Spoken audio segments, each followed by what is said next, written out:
Wednesday, August 19th, 2026, Board of School Trustees meeting. Please join me for the Pledge of Allegiance. Pledge allegiance to the flag of the United States of America and to the republic for which it stands, one nation, under God, indivisible, with liberty and justice for all. If I could have the reading of the vision and mission statements, please. Mission statement: Richmond Community Schools equips every student with knowledge, skills, and opportunities to fuel lifelong learning, achievement, and purpose. Vision statement: engaging minds, challenging learners, achieving success together. All right, Dr. Wright. President Brand, trustees, I'm going to ask that Mrs. Bridget Hazelbaker, our Director of Student Support Services and Communication, join us at the podium to acknowledge tonight's honorees. Mrs. Hazelbaker.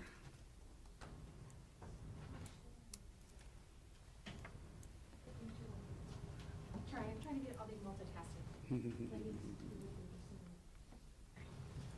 All right. Tonight, we are proud to recognize the Richmond High School varsity cheerleaders for an outstanding achievement. The team recently represented Richmond High School at the Indiana State Fair cheerleading competition, where they delivered an incredible performance and earned first place.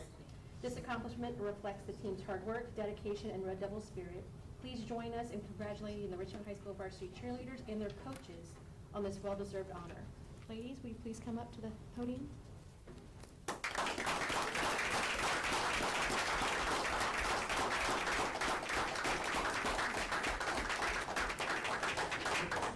And Millie can come too. She's all right if she wants to. Okay. All right. So will you guys stand here in line in front of everybody, or it's Captain? I need someone. I want you guys just to introduce yourselves and say what grade level you are, and then the board will ask you some questions. What, are we like one at a time? One at a time. Okay. Oh yeah, you've done this before. Actually, the microphone's above you, so they can hear you. Okay, and perfect. Then we have cameras. So you're ready. Okay, perfect. I am Sophia Hill. I'm a junior, and then I'm a captain for our comp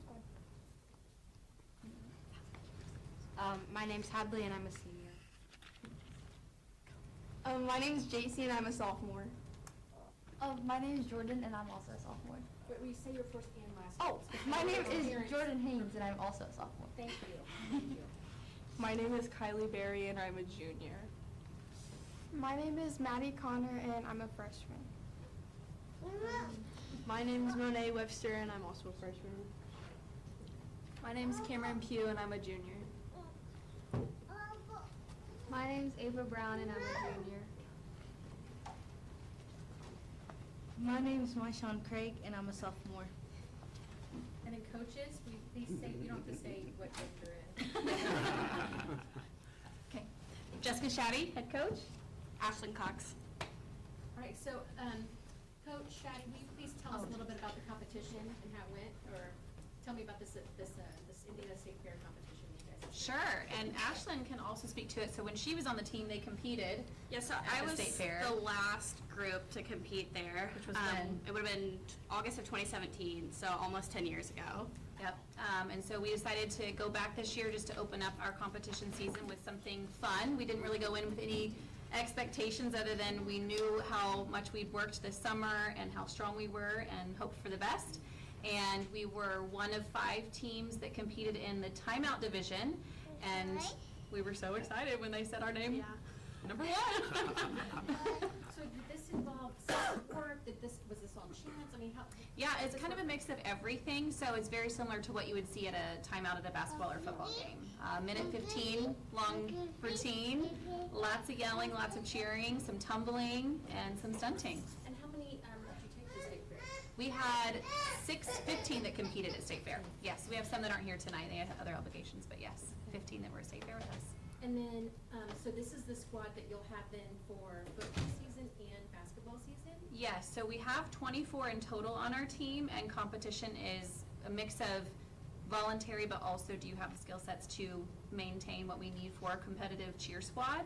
And so you'll see all of these girls at all of our competitions this season. We have 8, I think, left, and we travel around Indiana to compete in that. And then we have also sideline cheer. So you'll see these girls at football and basketball games as well. And we host a home comp Yes. in October at the Tiernan Center. If you want to come support the girls, they'd love to have you there. Competition. Yes, October We are- 17th, Oh, wow. Our second year. And then you guys also do clinics for like little We future do. levels. Yes, we have junior cheer clinics during football and basketball season. So they learn some stuff from the girls and then they perform at the games with us. And so how are you guys then funding these competitions? Are you guys having to do fundraising, or how are you guys doing that? We do lots of fundraising within the cheer squad, but thankfully we also have support of the athletic department that allows us to do these. And we got brand new competition uniforms last year through fundraising, but yeah, other than that, it's through support of athletics and also us. I've seen the squad or a lot of your team at community events. Yes. Face painting is like a big thing to see, to have a cheerleader do face painting on your face. Yes, So- very much so. And then you guys are also gonna be doing some decorating downtown for homecomings? Yes, we are. Businesses downtown, and then I think you guys also are doing some other events as well?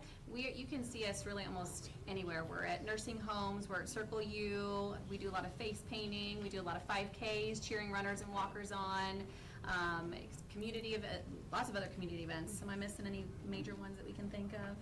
We're gonna be at the COPE event this Saturday, we've got some there, and we're doing a donation drive for the flood, those impacted by the flood tomorrow as well. So we got our hands in a little bit of everything. Anybody have any questions? Yeah, Yes, what are you former guys doing cheerleaders. at the COPE event coming up? So we are there to help serve food and kind of just do whatever those in charge need us to do. And that's really our main thing, is just to give back to a community that gives so much to us, really in any way, shape, or form that's needed.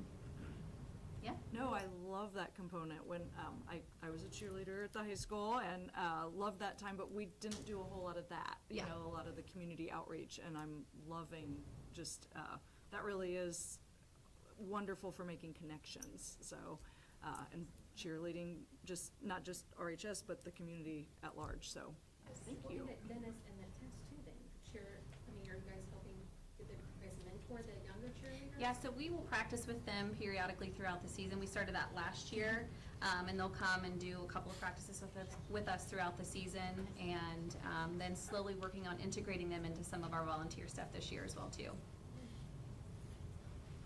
Congratulations, but I do like the fact that you're going to do a paint downtown. Yes. And that was something that was very much a part of Richmond in the 50s, 60s, and 70s. It stopped, you know, whether it be for homecoming or for getting ready for basketball sectionals or something like that.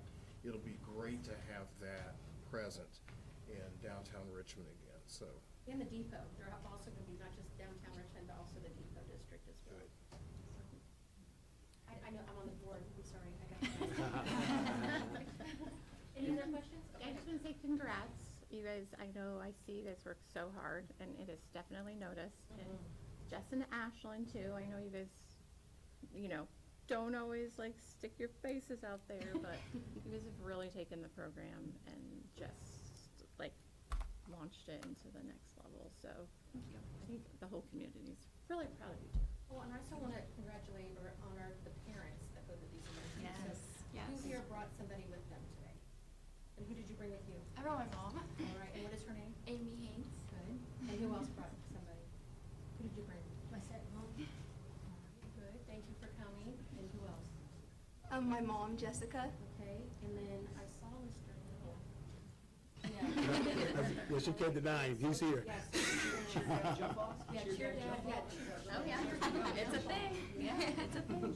All in all, ladies, again, congratulations, as was echoed and mentioned. You all just not only did a fantastic job there at the State Fair, but you've consistently done a fantastic job with all the multitude of representation that you provide and enthusiasm. I'd be remiss to say that cheerleading has evolved over the course of time, and as we know, and the entire world, and definitely here in the community knows, the athleticism that it takes for you all to perform on a nightly basis. And not only are activities being done in the track and field, basketball, football, baseball, tennis worlds, the activities that you all do there on the sidelines to keep it all going is just remarkable. My wife cheered alongside Member Pickering.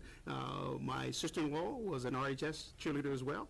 My then common law sister-in-law was a cheerleader. Member El Noriega. I was a cheerleader. Former member Walton, President Walton behind you, was a cheerlifter. So there's a lot of cheer representation in our leadership and governance the body. And again, it all starts with you all really getting the spirit going. And again, congratulations, tremendous job to the parents and guardians. And we are just truly elated and looking forward to that much more success. So congratulations. So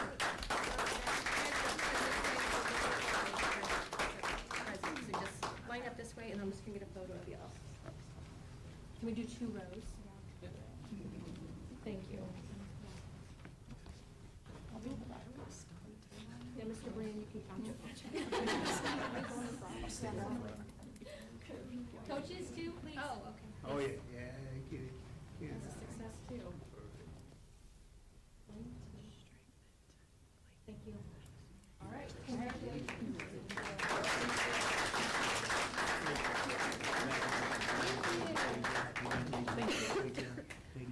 Thank you.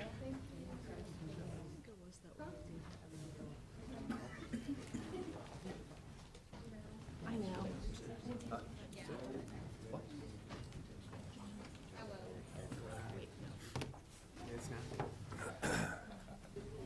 Oh, she looks just like her father. We have 3. All right.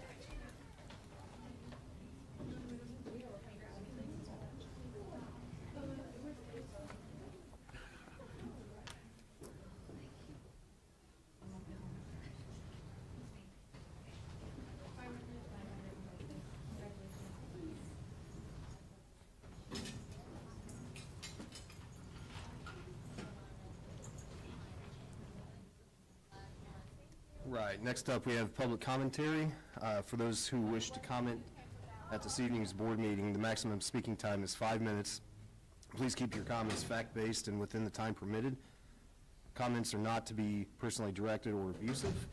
Comments recognizing the work of staff and students are always welcome. However, critical remarks concerning specific school personnel or students are to be made through the complaint process available in Policy 9130. School board members did not respond to public comments during the meeting, but the board president will send you a personal follow-up email. Please state your name and address before speaking. First we have Roya Mays.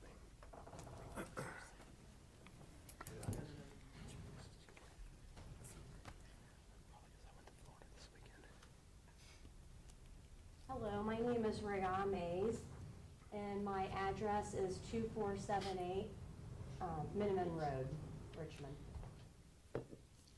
I'm a 1993 graduate of RHS, and this is my 29th year teaching for Richmond. I was shocked to see that the board would be rescinding its policy on class sizes, although I will admit that the policy itself didn't seem to say much. If the state of Indiana expects districts to have a class size policy, why would RCS choose to not have one?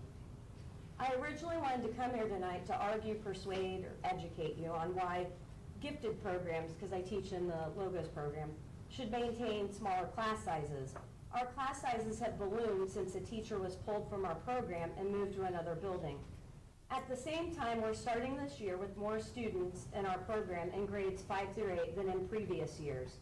So we're starting this year with more students than last year, but one fewer teacher.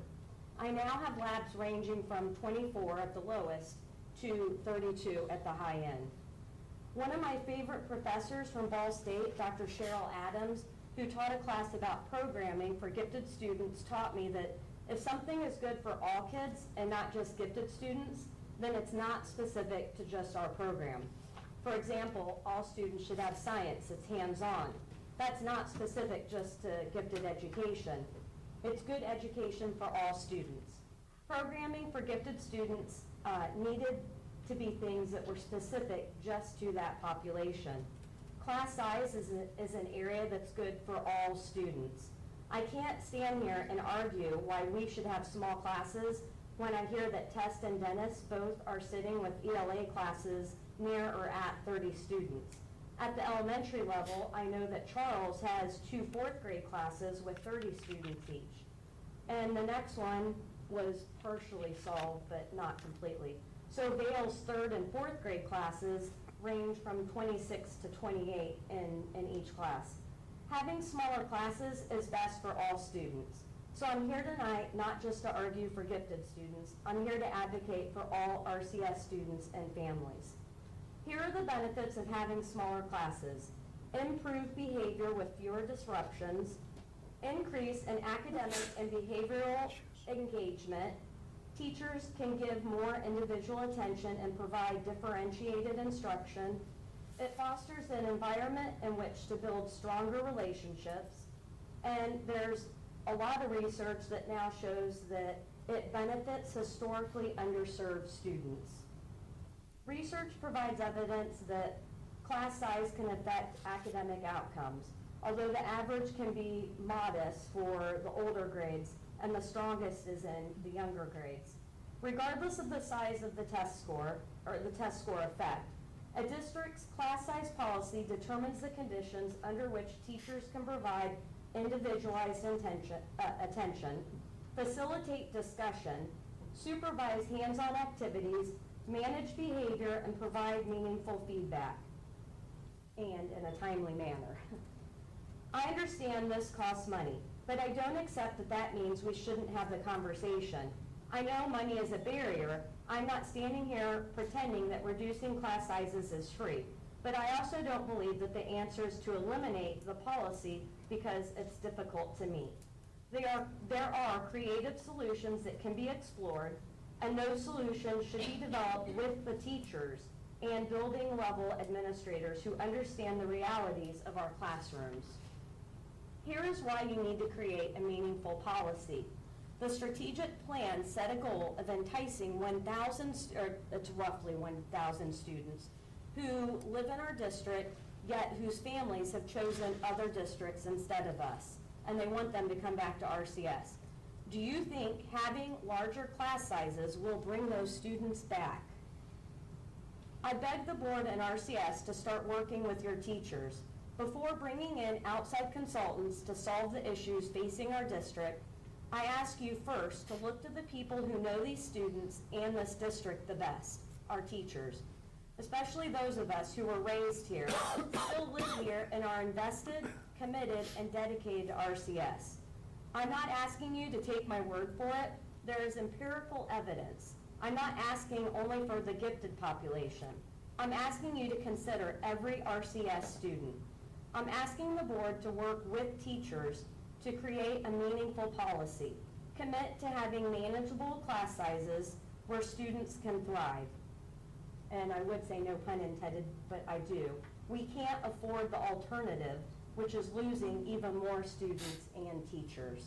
And I do know that Vail, they're getting a 3rd grade teacher, but their 4th grade is still really high. And one thing that we don't think about is why not having a multi-age, a 3-4 class that would have helped both of them, but that 3-4 would need to be smaller because that teacher will be taking on, it is much more than just having a straight level, but one, the standards are not that different, and the levels are all over the place anyway.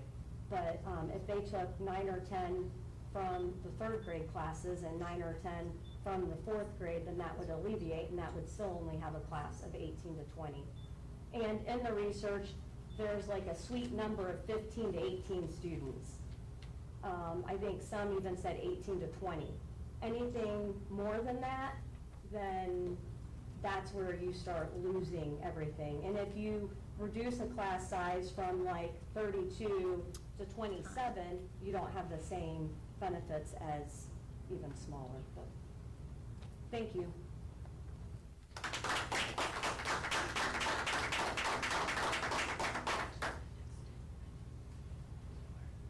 Next we have Emily Christian.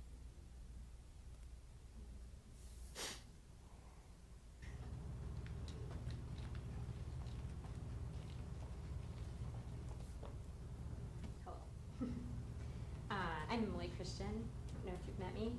I've been part of RCS since 2003 in various capacities, so I don't think you need to have my address right now. But At the moment, the capacity I'm here is as a mother of 3 and kindergarten teacher at Vail.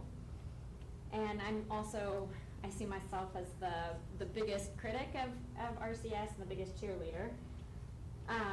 Today I'm here to urge you to have limits on class sizes. I'm not really sure why that's a thing that we have to think about, but I'll give you some reasons why we should think about it anyway. As a parent, when my kids come home and they have been in a class that's a larger class size, in the high 20s often, they seem just a little bit more stressed when they come home. They've had a lot more going on, there's a lot more busyness around them. They get their questions asked just a little bit less, or answered just a little bit less. They have a little bit less time to really soak in all of what they're learning in school. And I spend more time helping them reteach things and go over the things that they need to do. Well, I'm happy to help my kids. I like to talk to them at any point. I also realize that I have a lot more time with my kids than a lot of other people do, through work and that sort of thing, and the ability. And I can attest to, my kids are in higher level math and science than I am able to remember from when I was in them. It's been several years since I took math and science at their levels. So it's not always easy for parents to be able to reteach all of these things to their students if they're not able to get everything that they can. And I also have very excellent teachers for all of my kids. Some of them are here. As a teacher, I'm seeing the teacher side of things now, and I'll say we lost several positions at Vail over the summer, and we spent more hours than we should have, unpaid, trying to figure out how to fit desks into classrooms, because the class sizes were already too big as it is. So if we don't allow limits on the numbers of those, I am fearing that we are going to get even larger class sizes than we have right now. I would say even teachers who have excellent classroom management have a much harder time with behaviors and with other things, and we cannot effectively teach the curriculum that we are trying to teach them while we have too many things going on in the classroom. We don't meet the needs of any of our students if we have too many all at once. I know how the story goes, that the larger classes also get paras to come in and help them. That just adds more bodies to already too small classrooms. And I also know that as soon as we are short on subs, those paras go to sub classrooms. So we don't actually get the help that we need. It's already starting this year. So as a district that is trying to bring in more students and more quality teachers, you need to get the trust of the teachers and the students and parents that you are going to cut off and have a limit to the number of students that they will have in their classrooms. And quite frankly, that limit should be much lower than it is right now. Good teachers want to be sure that they can provide a quality education, and parents want to know that their kids will get quality education. The only way to provide that education is to have smaller class sizes.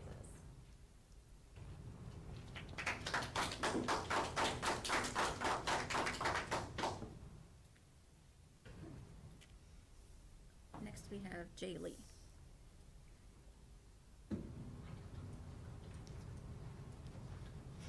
Hello, everybody. Welcome back. I've been absent. I haven't been around. So it's good to be back. Good to see everybody. I know I was talking to Mr. Loriaga as he came in. I saw a thing this summer about some of the top 10 foods in El Paso, and so I had to share with him that Chico's Tacos is #1. And so my wife and I are planning a trip to go back there. Today I'm going to talk about communication. I'm here as a spokesperson for REA.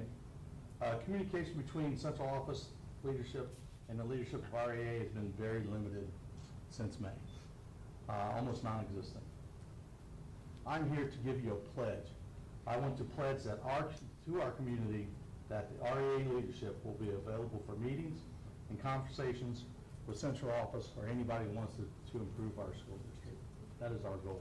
We want to have the best school district in the land. We are always available for conversations and to work on improving our system. We need to work together to ensure success for our students, our schools, and our community. We are stronger together. Just as Abraham Lincoln said, a house divided will not stand. So we got to get it together. Thank you.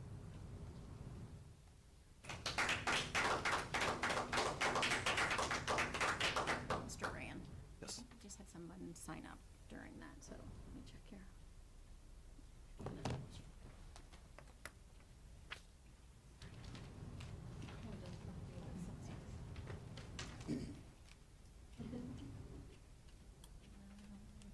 Elijah, is it Gamber?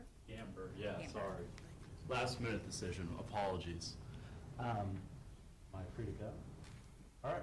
Hi, y'all. I just want to say thank you all firstly. I've been teaching at Richmond High School for about 3 years now, and I was going crazy not getting back into the classroom, and so I just thank you for the opportunity to come back and get to work. I love teaching. I have the great joy of teaching everything from Gen Ed 9th grade all the way up to ACP dual credit government with seniors. So I see the full spectrum here. And I've recently been having to deal with this issue of, I want kids to write. I really want kids to be good writers. I still believe in that in the age of AI. The issue is reading what they wrote and giving them solid, meaningful feedback. And I've tried to cheat it. I'm going to be real with you. I've tried to use the AI feedback generator from Magic School. What's the point of using AI if I want them to be real writers, And so I just want to give you sort of the very real limitations that come with class size. Today I asked my ACP Gov class to write 2 paragraphs. Just review of the reading. It's a 10, 15-minute assignment. I want to give them really good feedback. So if I read a paragraph that takes me 20 to 30 seconds, depending on how good their handwriting is. And that apparently takes me another 10 seconds to give them a grade, and then I want to write out some good feedback, and write another 20 seconds, right? This is quick. This is quick. And what has happened, I've spent a minute on a paragraph, and you see the math is not working right here. I have 60 kids. That's an hour, and then there's 2 paragraphs if I want to give good feedback. That's 2 hours. Okay, I have an hour on prep. And then now I have to make the decision. I'm going to stay up at night and grade. I'm going to take the time from my kids. I have 2 daughters who, unfortunately, for the school, they do take priority. So I'm going to take time not being with them. I'm going to take time on my sleep, or am I not going to give good feedback? And I really want to give good feedback. I don't get the point in giving an assignment without good feedback, and I want good writers. Now, I'm in the high school, so I have a lot less of the behavioral issues, thank God. Thank God. So I don't need a class of 18, right? That's not where I'm at. But the rooms have a very physical limit at 30. I have big kids. And last year, ironically, the first day you get your rosters, you have the kids that might not actually show up. That's why we do class counts. And I'm like, oh my God, I have 31 kids. I have 30 seats. Run over to Mr. Jones, and I'm like, hey, can I borrow a seat? Can I borrow a seat? It's 6th period. I need a seat. Oh my God, what am I going to do? And so for the first 3 days, we're moving a seat back and forth because there simply there isn't enough room in the class physically. And so I'm not asking you to have this ideal, we're all going to have 18 kids in a class. What a world that would be. I know that's not realistic. I know we got budget constraints. But I do think that there's a reality of we can't be having 30. I got big kids. I got O-linemen, And also, when we get to 30, the kids don't get good feedback. And I think my feedback is what makes me, hopefully one day, an exceptional teacher. I'm really trying to do that. And so I really hope that you guys consider having a really strong policy, I don't need 18. I'm not asking for 18. But I can't be having, most of my classes are around 30, and it's really hard. So thank you. Appreciate your time.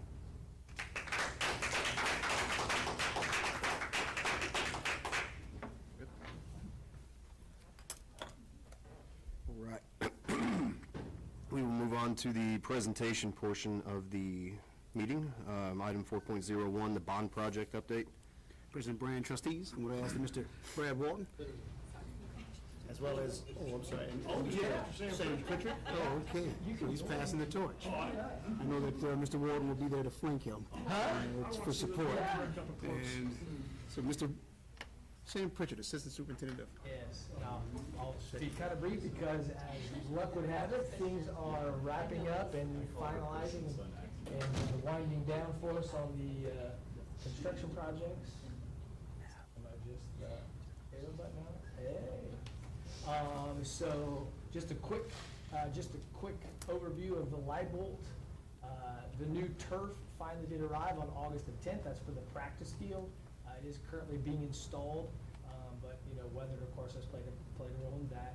The South D zones are being paved and repaired, and the turf has now been installed in the north, what's called the D zone. That's where the the long jump pit and the pole vault will be.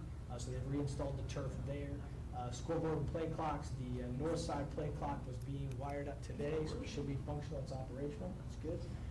And then the tennis courts, that groundwork is complete, and they are working on fencing and asphalt installation. There's some conversation about the curbing along the sidewalks, where we had to kind of extend a little bit into that south side sidewalk to extend and make for the coaches' lane for that. Mr. Wolf has provided some pictures for us.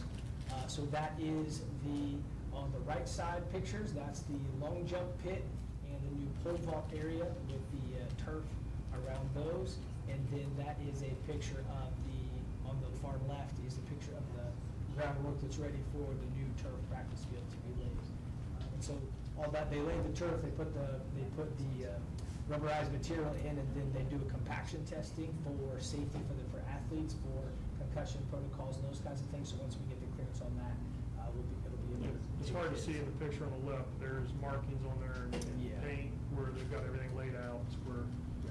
We're expecting to probably start on that installation tomorrow of the turf itself. Yep. And that's pictures of the tennis court. Groundwork is ready to go. And if anybody's worried, I know there was some putting with the drains.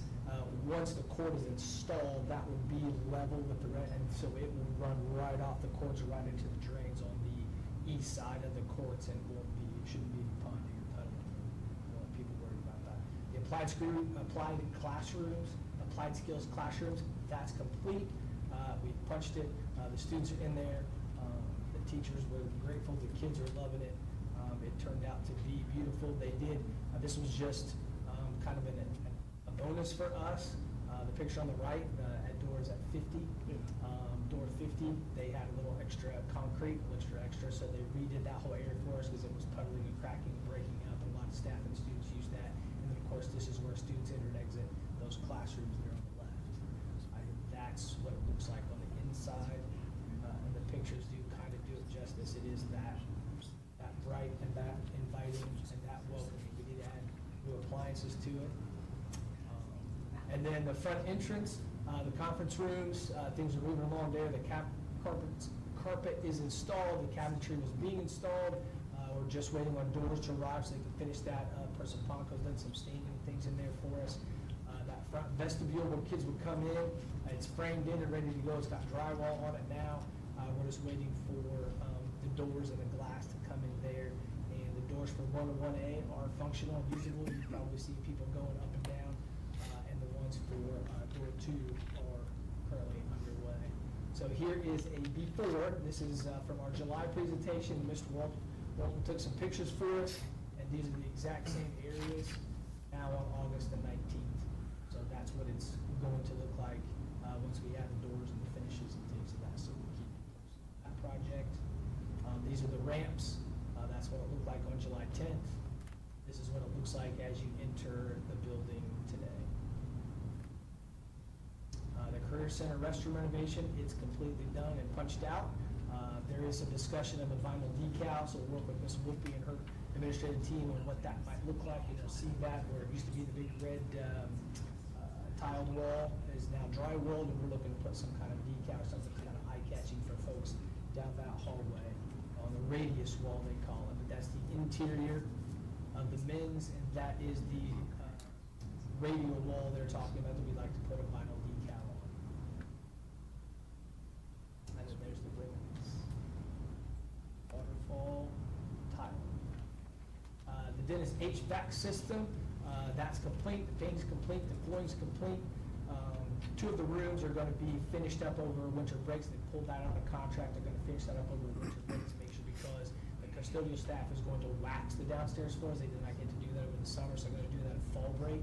So we pushed the finishing of those last few rooms to winter to make sure we can let the custodians get that done. And then, the control work is the only thing that needs to be finished up for the HVAC there, to turn that over to.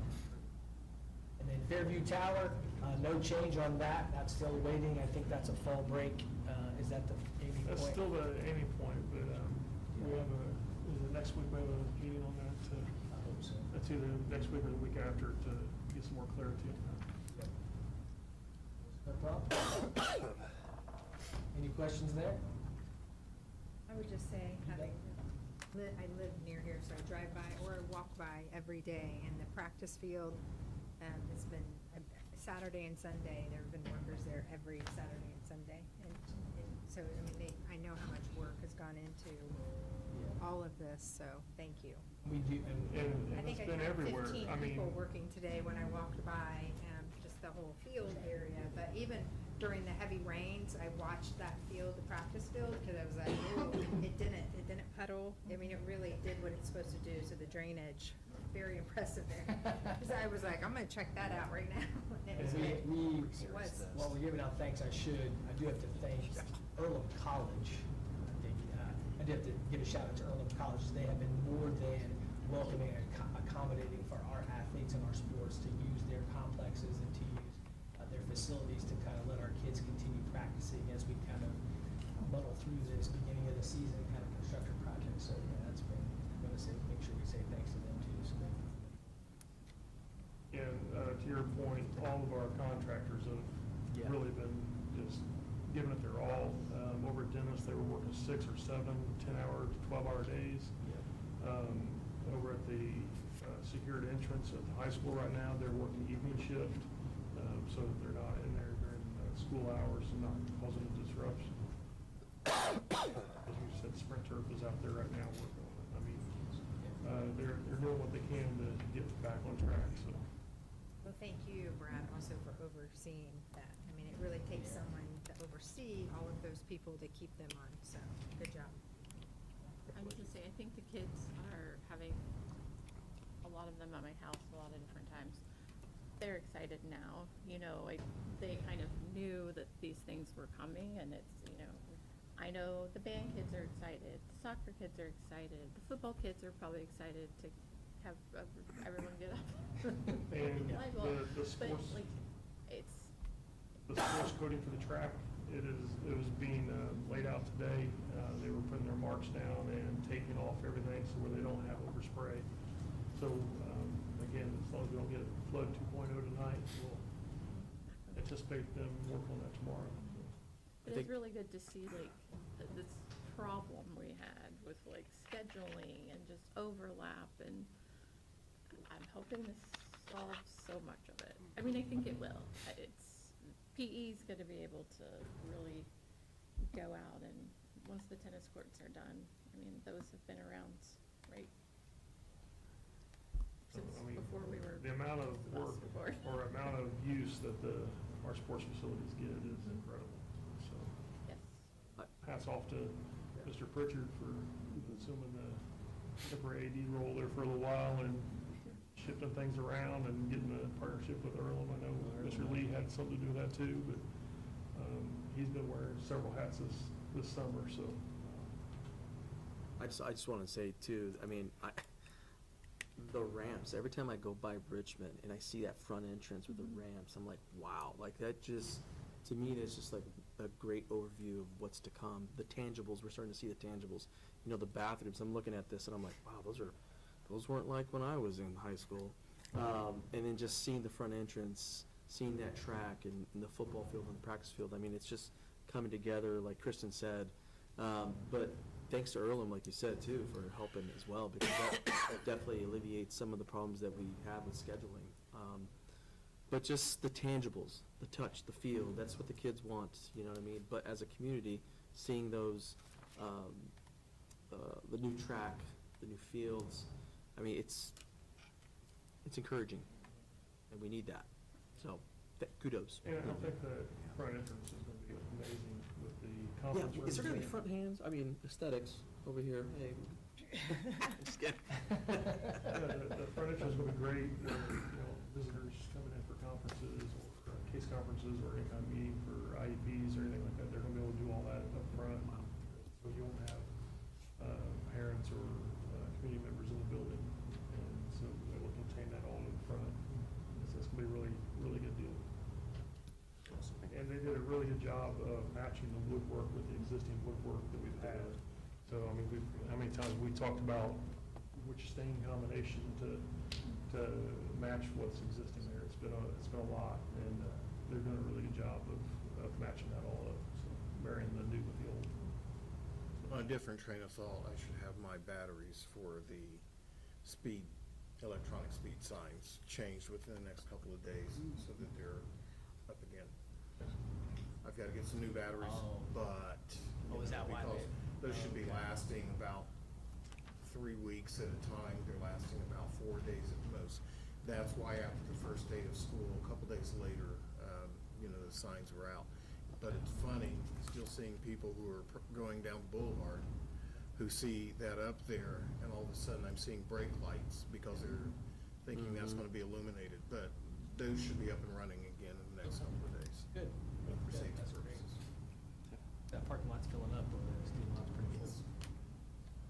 Any other questions? Appreciate that. No, I'd just like to echo Kristen's comment about, shout out to you, Brad, and kind of keep tabs on all these projects, managing all these projects through, obviously, changing the operations department and whatnot, but just shout out to you for not only having the know-how, learning about what is being done here and having the kind of the technical skills to, be able to articulate it and oversee it and whatnot. So definitely appreciate all the hard work you've done to kind of keep all these projects in line and on time. Thank you. Thank you, gentlemen. Thanks. President Brand, trustees, next up, Mrs. Karen Scow, our Assistant Superintendent of Finance, with this month's Finance and Business Operations report.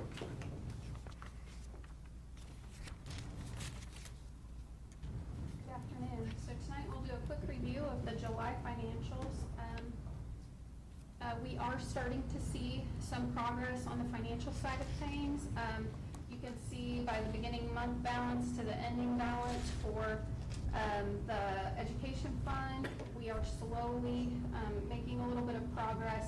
This was also with the routine education to operations transfer. That is a part of what should be our monthly routines. And then the debt service fund, we have a debt service payment due, so that is why you will see that amount as opposed to the balance at the beginning of the month.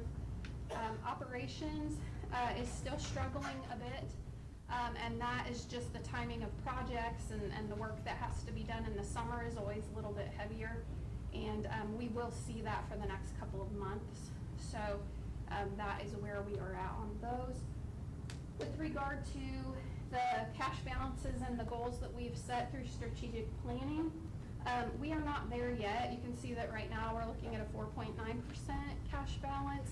That is just right now very preliminary. As we all know, we've got work to do over the course of the next 2 years to 18 months as we have made budget reductions and seeing those come to fruition. That will continue to get better, but we do have to pay back that transfer to rainy day fund. So that really won't, that percentage will not come into play at all until those funds are repaid. So those are our financials when you look at just overall fund balances. As far as a cash flow forecast, the projections, as you can see, that number is also getting better. We will see a change in August with the change to staffing this year. All of that will start seeing the progress that we've made come into these numbers. And so we will continue to see that change for the next few months throughout the end of the year. So with that, we will have adjustments in likely October cash flow with regard to student enrollment information will be known at that time, so we'll be able to make those adjustments. You'll see that in November with your October cash flow. And then you will also see adjustments for textbooks come in around the November mark, as well as that distribution then will also be in our revenue. It is in the projections right now, but the distributions haven't been set. And so once we know that, you will see some supplies get heavy for the next couple months as textbooks are coming in and we are paying for those. But you will see that get leveled out as the distribution comes our way. With regard to debt service, we're right where we thought we would be, so that is not included because we get money and we make our payments. And so that is where that is. And then the operations fund, right now it does look like we are going to spend some cash balance. However, we are watching that closely and we are trying to get to that zero mark as closely as possible. So that is continued to be monitored as we get through this year. And then as we look ahead to the fall, I just wanted to provide the board with just some general information as well as our public about timelines and calendar work. So as far as strategic plan work, the board has approved a bond issuance in 2026. So this fall, we will begin bond work. You will see that at the next board meeting. A calendar was provided to the board in the update this month, or this week. And then the budget is also on slate for the fall. In September, we'll hold our budget hearing. And in October, the board will approve the budget, and that is all in line with the Department of Local Government Finance calendar requirement to meet by November 2nd. So then the last thing is a debt service additional appropriation. This was known and discussed in January when we talked about the year ahead. This was a part of the 1782. It was known that with our circuit breaker estimates, it was highly probable we might not get enough revenue to make the debt service payments in full from the debt service funds. However, with the change to the abstract assessed value that we received in the June settlement, that has been taken care of.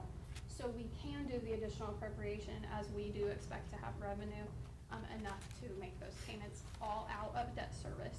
One thing is we are continuing to watch that as those circuit breaker estimates are beyond our control, and that's just something that we are right there on the cusp of that being a little more than our debt service can handle.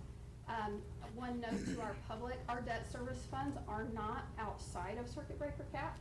They are not referendum funds, so circuit breakers do affect the revenue that we receive in that fund. So as we look ahead, that will be a part of the calendar. It is on your budget calendar that you received as a board in the superintendent's update, and that will be a natural part of the next steps with the budget as well. So that is the finance report.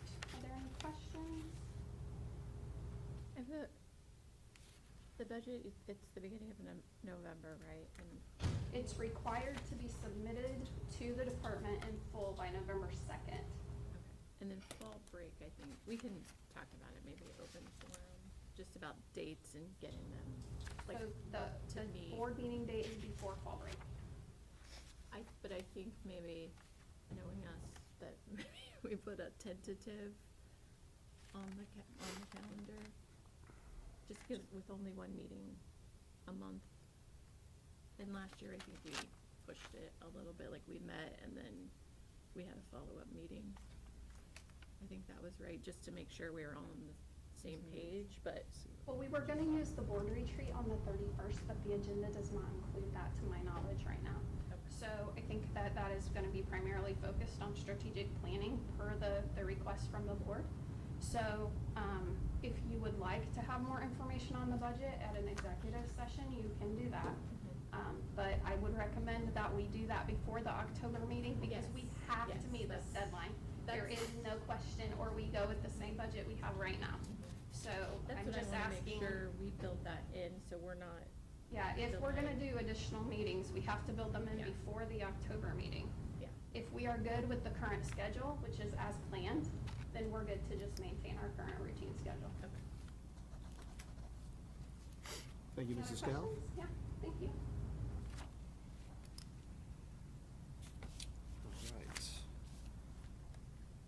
Right, we will move on to consent items.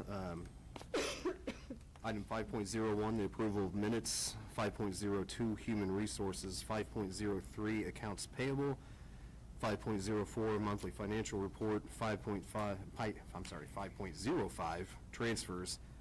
5.06, grants. 5.07, employee handbook revisions. And 5.08, the human resources salary schedule corrections. I move to approve all of the consent items as presented.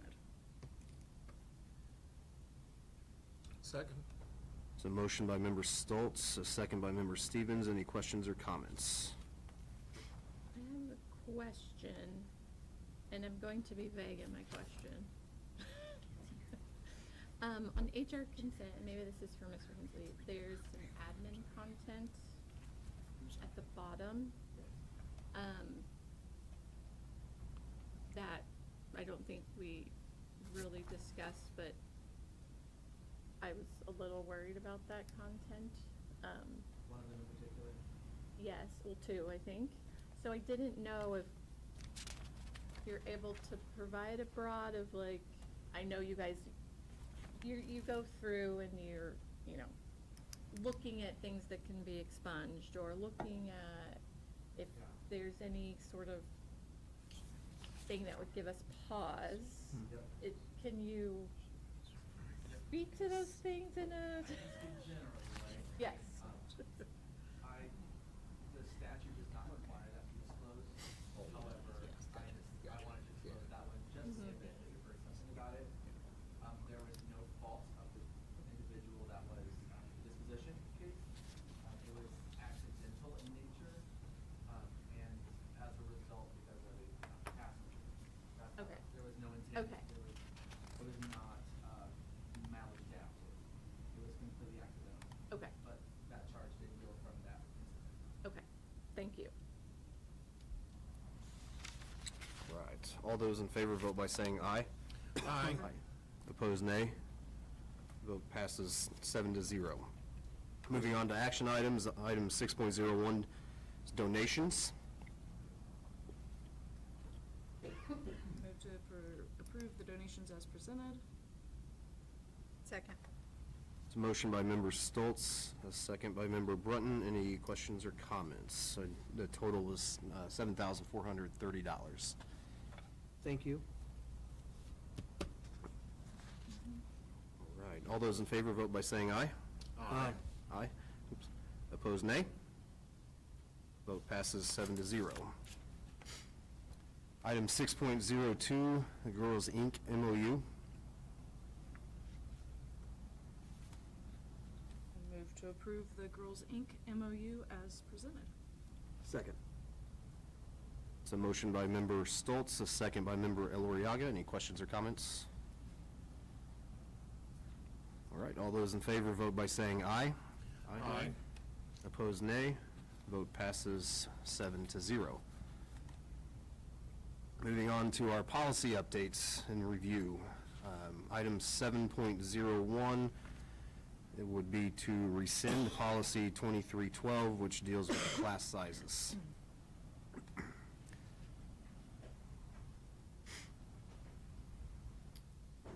I'll move to approve the rescinding of policy 2312, therefore opening it up so we can talk about it.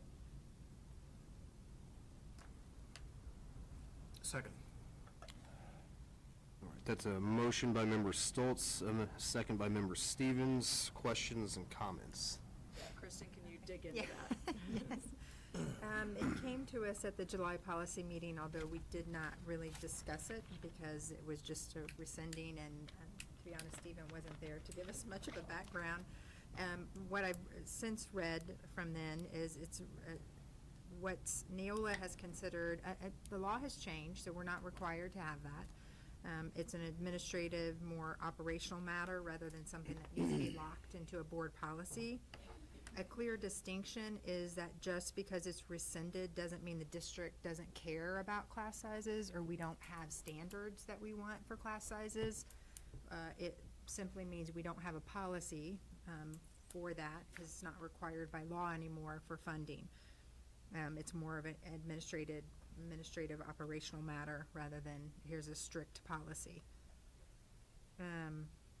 Yes. That's my quick overview of that, and I think maybe Stephen can speak to, I was hoping that you would speak to like class sizes currently, and I read our current policy and it just says pretty much we authorize a superintendent to set those, which I'm assuming they're an administrator, an AG. That's kind of what the policy says now. It doesn't have numbers in it or strict. I don't know. I think the optics say, though, by rescinding it, that there's a level of not caring, quite honestly. And obviously, we heard that tonight. I've heard it. I don't agree with rescinding it personally. Can't support it. So basically, why would we, if you could address that? Great question. So the statute referenced is about prime time. Prime time, or the idea of prime time, was popular in the 80s. It was this idea that the state government would fund K-3 classrooms. So that policy only refers to K-3 classrooms. It's not everybody, it's just K-3. That's the statute. And prime time is this idea that if you can decrease your class sizes, we will increase the amount of funding we can give you to pay for additional teachers. July 1, 2024, that statute was repealed entirely by a senator who wrote that bill.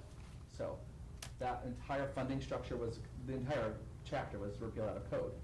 So it only refers to K-3, and it actually has nothing to do, it doesn't actually reference, it simply says the superintendent's authorized to establish class size appropriations, right? There's no numbers in there, it doesn't actually say much, in my opinion.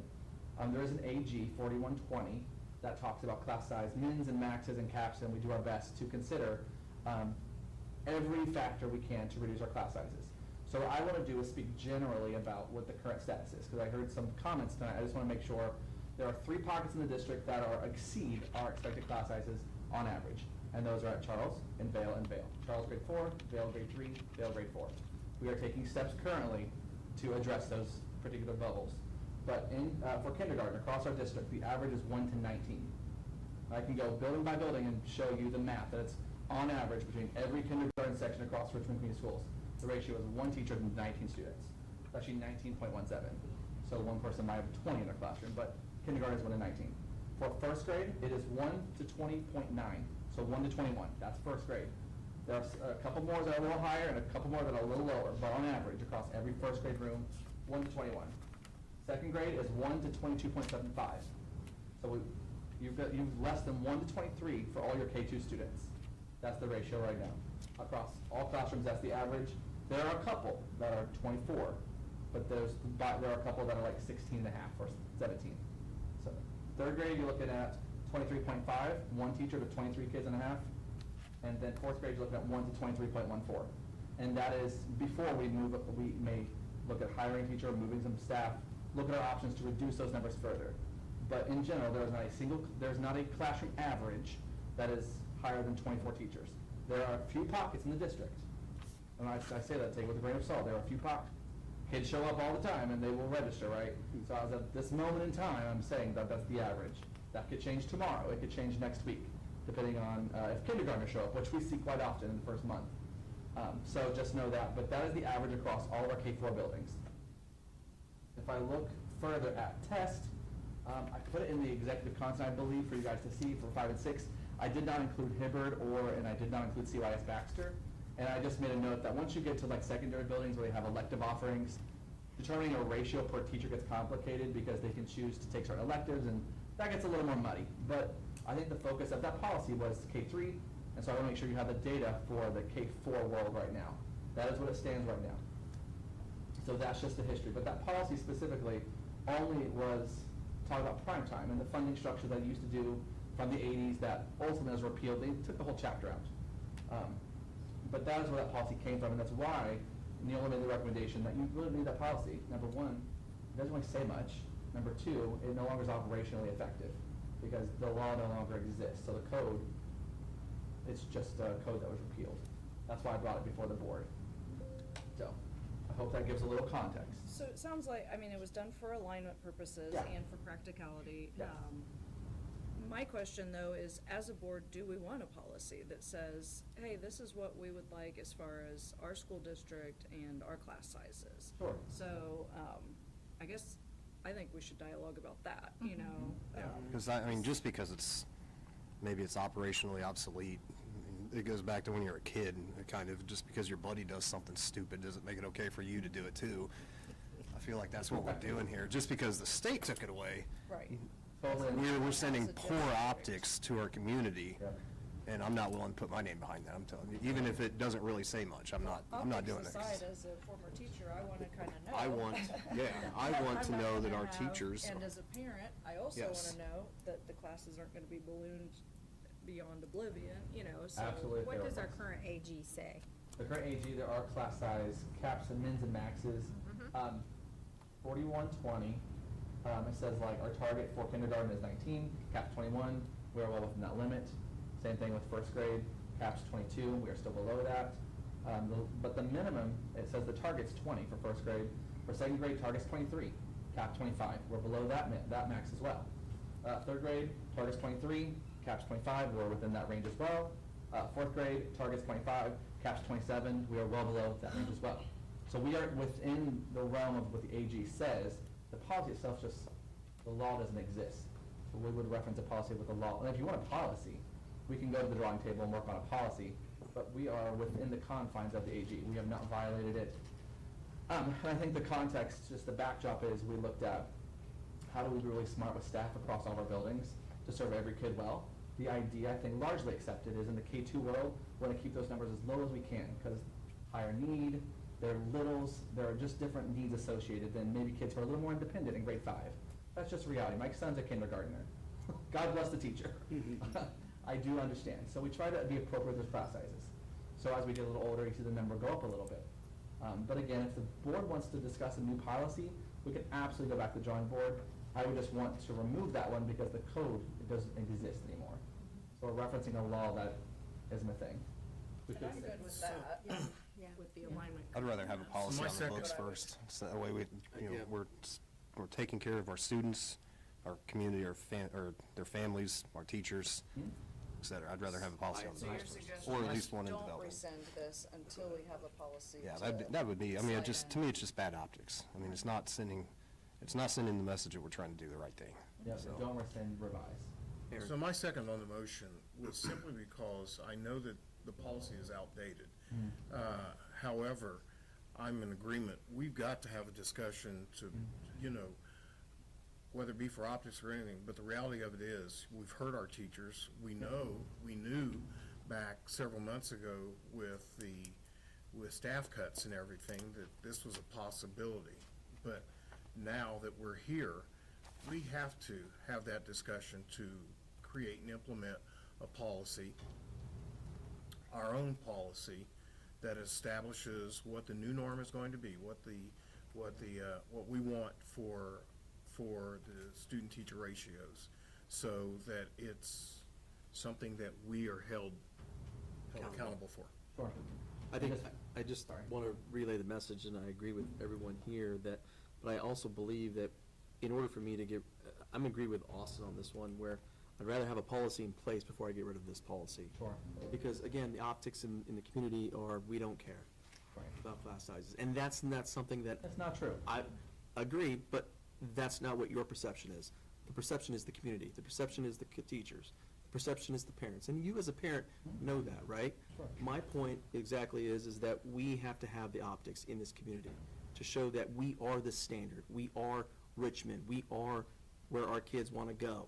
And if we provide a policy, I think we can all agree that, yeah, it is outdated, but I'm not going to put my name behind that. Okay. Yeah, I think, just what you said, I don't know if the policy needs to have the specifics. I think it's important, because we've got a couple other policies that point to the AG, right? I think that's the important part, like, whatever it says, Yep. we can nuance that, but then we always ensure that there's content as an AG that sits behind it, and so we're not necessarily dictating exactly what those numbers are, because they ebb and flow, and we allow for things to You happen. need people to come in. Yeah.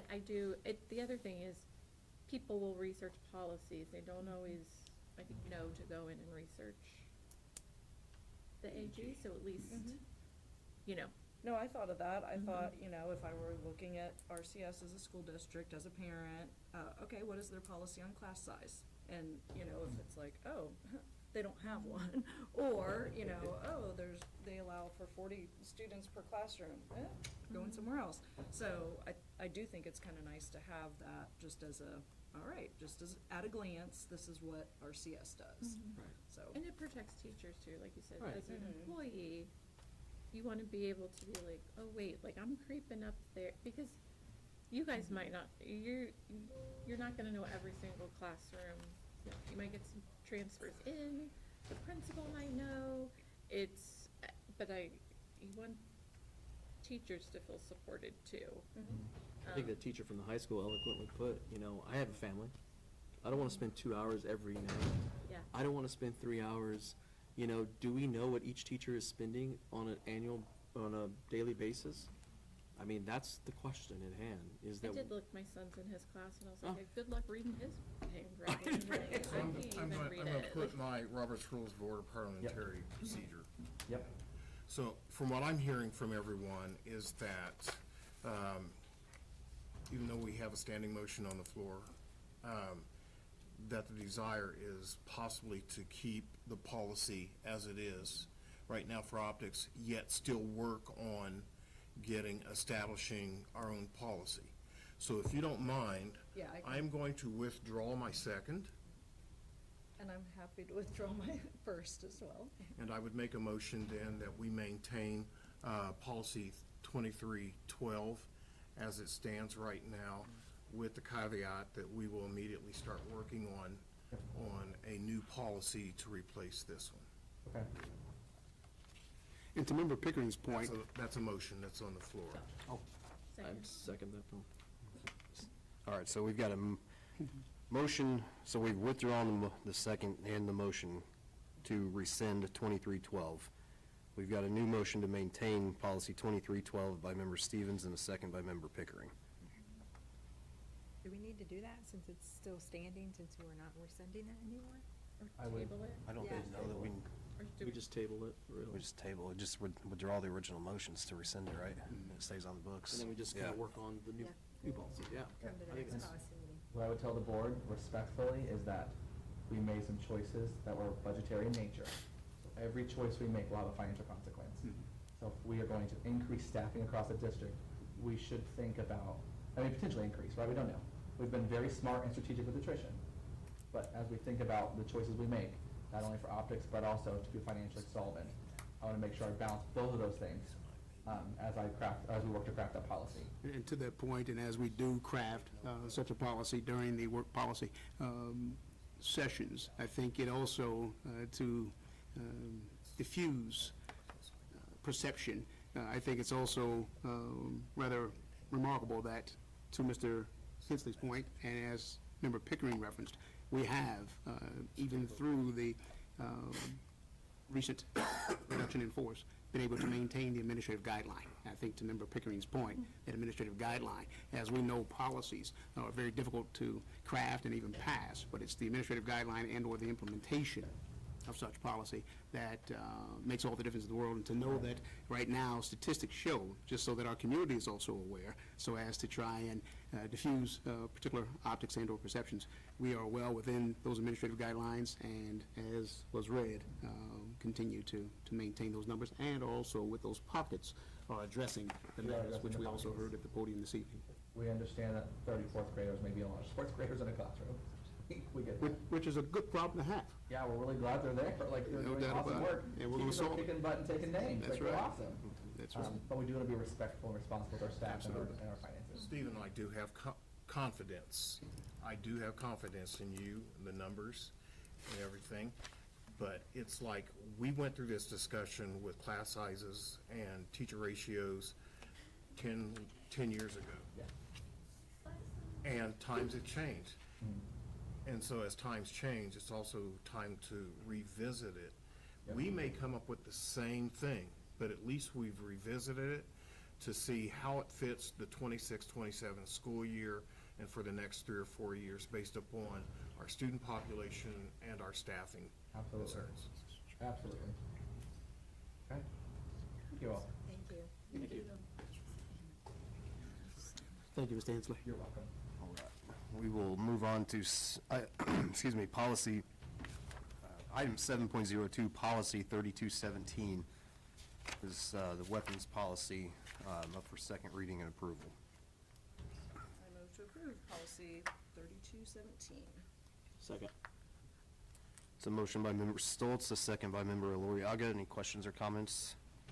Yes, we'll see the next three, this policy and the next two, I guess, related to weapons. Indiana Code 1021-3-1 governs kind of specialized firearms instruction for teachers, school staff. This policy adds exception for people to legally may possess firearms if they're authorized to do so, if they legally are allowed to, and if the board allows for exceptions on school property, et cetera. So we can think about our police force and others who.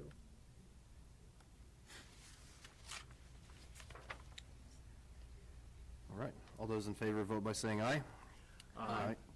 Opposed, nay. Vote passes 7-0. Item 7.03 is policy 4217. Again, with dealing with weapons and up for second reading and approval.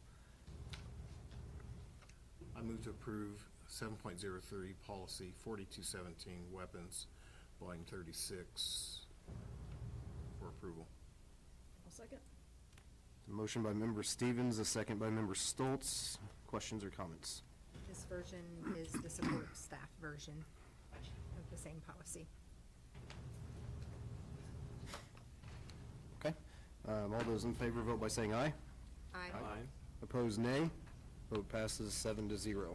President Brand? Sir. If I may, and trustees, I believe there is a schedule conflict. I was going to stop after the Human Resources consent item was approved, and we also were going to try to wait, as we have in the past, to the end of the board meeting. But we do have our new athletic director, Mr. Will Woodruff, in attendance, and I simply just wanted to ask if I may just address him prior to him getting off to another scheduled event for which he has to supervise. And so, Mr. Woodruff, again, is our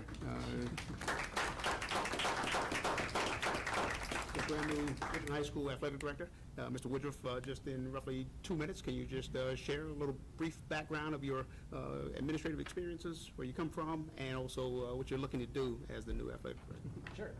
So this will be year 5, I believe, in administration. I am close to finishing my doctorate. Hopefully we'll finish that up this year, which is also in educational leadership. In my previous administrative experience, I was a junior high assistant principal and athletic director. I was in charge of everything 7th and 8th grade with all the operations and everything associated with that. Most people probably already know that IHSAA does not govern junior high, so learning the IHSAA ways has been something interesting and something new. But I've gone and completed all the trainings for that already in the last couple days. So I'm excited to take on the helm of Richmond Athletics and take charge of probably the largest department in the district and obviously the most visible department in the district, and lead a strong vision for our staff and our students and our athletes and our community. So I appreciate the trust you're putting in me to accomplish all of those things. Thank you, Mr. Woodruff. Congratulations again. Thank you. Congratulations.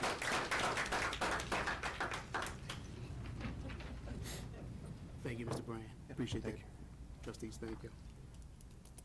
All right, item 7.04 is policy 7217, possession of firearms and weapons by visitors.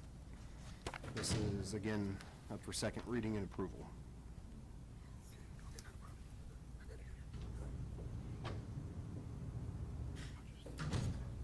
to approve policy 7217, possession of firearms and weapons by visitors. I'll second. It's a motion by Member Brunton and a second by Member Loriaga. Questions or comments? Kind of some context here. People see weapons and they're really nervous. This is a triplicate policy, 3217, 4217, and 7217. That just means it's in 3 different books in our policy manual. It refers to weapons as like maybe a school prop in a play, or something authorized by a principal as part of a project. If you're studying like, I don't know, ancient times, you may have a weapon that's an axe. I saw that happen several times where they wanted to bring in a trebuchet or some kind of like weapon, but it really is, when it talks about firearm, it's referring to those kind of prop-like materials. So when the community hears weapon, it's not like the weapon you may traditionally think about. It is a prop or something like that for a play, a musical, something like that. So I don't want anybody to be alarmed about what the word weapon says here. And it does have some principal discretion and how things like that. Like there's some layers of protection for what gets brought into a school potentially as part of a class. So before you see that, make sure that's what it is. Thank you, Mr. Inslee. In addition to those, we also do have other policies and provisions and protocols and structures that we maintain for the other version of those. Right. All those in favor vote by saying aye. Aye. Opposed, nay. Vote passes 7-0. Item 7.05 is policy 5772. Again, weapons for second reading and approval. I move to move policy 5772 to final approval. Second. It's a motion by Member Stoltz, second by Member Eloriaga. Any questions or comments? All right, all those in favor vote by saying aye. Aye. Opposed, nay. Vote passes 7-0. Item 7.06 is policy 5136.01, technology resources and other electronic equipment, up for second reading and approval. I move to approve and move to final reading, policy 5136.01. Second. It's a motion by Member Stoltz, a second by Member Stevens. Any questions or comments?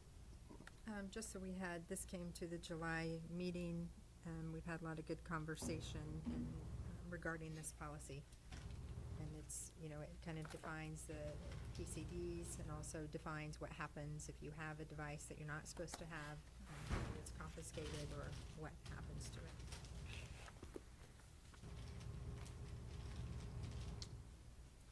All right, all those in favor vote by saying aye. Aye. Opposed, nay. Vote passes 7-0. Item 7.07 is policy 5410, promotion, placement, and retention, up for second reading and approval. I move to approve 7.07 policy 5410, promotion, placement, and retention on second reading. I'll second. It's a motion by Member Stevens, a second by Member Stoltz. Any questions or comments? It came before the May policy meeting and the July one, and we just kind of talked about promotion of students and retention of students, and some terminology we also removed that was discouraging, I'd say. All right. All those in favor vote by saying aye. Aye. Opposed, nay. Vote passes 7-0. Item 7.08 is policy 5500, student conduct, up for second reading and approval. I move to approve policy 5500. Second. Motion by Member Stoltz, a second by Member Eloriaga. Any questions or comments? This also came to the July meeting. It does remove a section, or the option wasn't chosen for the AI section because that's covered in technology, but it's kind of the expectations for student conduct in our schools and academic honesty.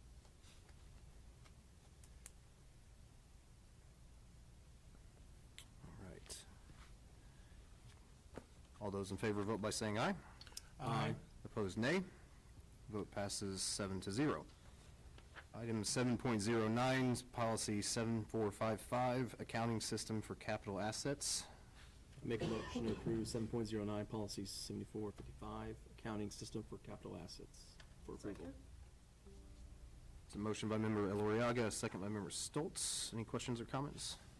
We discussed this at the July policy meeting. We are upping the amounts from 5,000 to 10,000. I did notice there's a misspelling in the first, nope, it's been corrected. Never mind. No, it was finance. Oh, fixed a couple of those. I know. Like 4 hours ago you fixed it. I'm impressed. Double checking. Okay. Fiance? Yes, yeah, fiance, it said fiance. But this was a recommendation upon, I think from Karen recommended we kind of up the amounts, just times have changed, things cost more money. Well, the law actually changed, so the statute that is pertaining to this was updated last year, so we're just aligning closer to what that law is now with regard to all of those different levels. Okay. All those in favor vote by saying aye. Aye. Opposed, nay. Vote passes 7-0. All right, I'm sorry, item 7.10 is policy 8405, environmental health and safety issues, indoor air quality, animals in the classroom, and idling vehicles on school property, with a technical correction up for second reading and approval.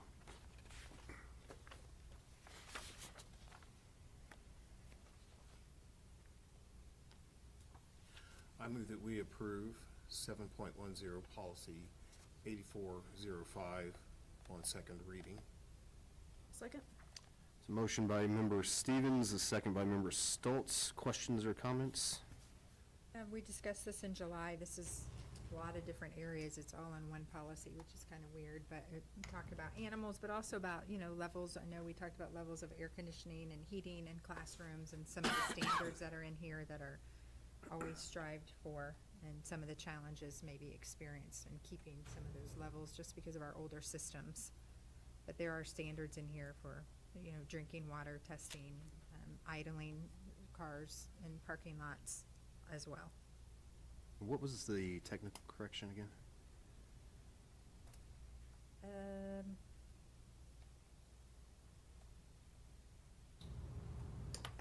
I believe was it just updating that the Indiana code has changed along with, there was a choice whether to include some in a policy or an AG, the criteria by the ISDHA or ISDH for some of those indoor air quality carbon dioxide levels. That was. There was I think under and animals in the animal classroom. classroom, and then under the Indiana Department of Health, one of the codes at the very end.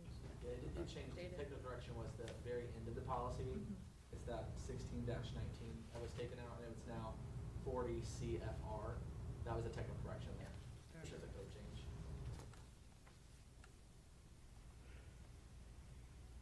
All right, all those in favor vote by saying aye. Aye. Opposed, nay. Vote passes 7-0. Item 7.11, policy 8452, automated external defibrillator, AEDs. We'll go with that route. Second reading and approval. I move to approve policy 8452. Second. Motion by member Stoltz, a second by member Eloriaga. Any questions or comments? We reviewed this again. We updated it a year ago and really talked extensively about it a year ago, but Senate Enrolled Act 350 required us to take another look at some specific language and requirements for, venue-specific emergency action plans and drills, those things. In addition, Mrs. Broughton, I know it was requested during the work session, continue to educate and inform our faculty and staff as to where those AEDs are located in the schools. And not only did that occur during the Welcome Back celebration experience at the building level, but periodically, I know our principals are going to be reminding faculty and staff as to where those are. Good. Great. All right, all those in favor vote by saying aye. Aye. Opposed, nay. Vote passes 7-0. Item 7.12, Policy 5517.01, bullying. This is a special update for second reading and approval. Make a motion to approve 7.12, policy 5517.01, bullying. All right, so motion by member Eloriaga, second by member Stoltz. Any questions or comments? Came to the July policy meeting. This shortens the time of reporting an incident from 5 days to 1 day, so a shorter amount of time by the end of the next instructional day. So quicker action when something's been reported. All right, all those in favor vote by saying aye. Aye. Opposed, nay. Vote passes 7-0. Item 7.13, Policy 8462, child abuse and neglect. It's up for second reading and approval, sorry. I move to approve item 7.13, policy 8462, child abuse and neglect upon second reading. Second? It's a motion by member Stevens, a second by member Stoltz. Questions or comments? This came to the July policy meeting. It changes quite a bit of language and some definitions or explanations of neglect and child abuse and who is the point person to report to, along with training requirements.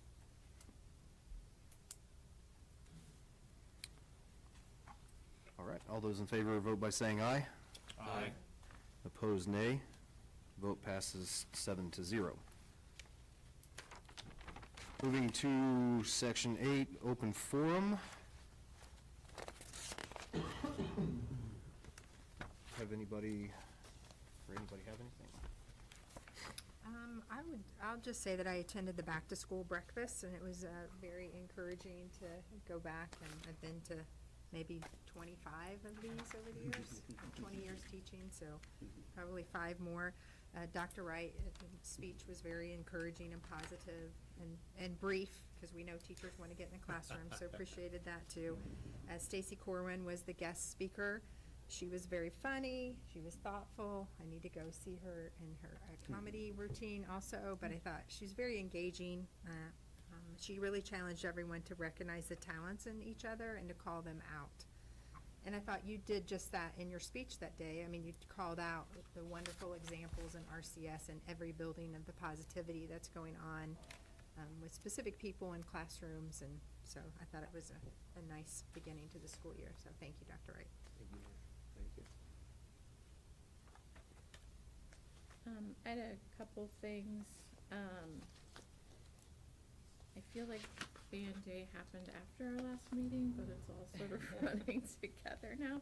So I got to be a booster for the day and help push 8 feet by 12 feet cards through the dirt and rocks multiple times.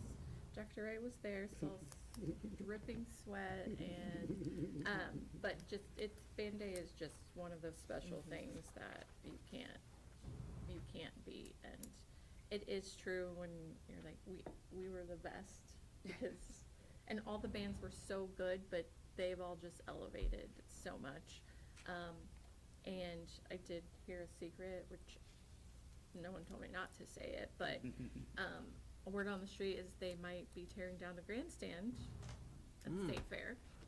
So that could have been the last State Fair Band Day that's actually there. Because they haven't, the restrooms weren't working last year, they're not working again this year, and it was sort of like, why wouldn't they fix them?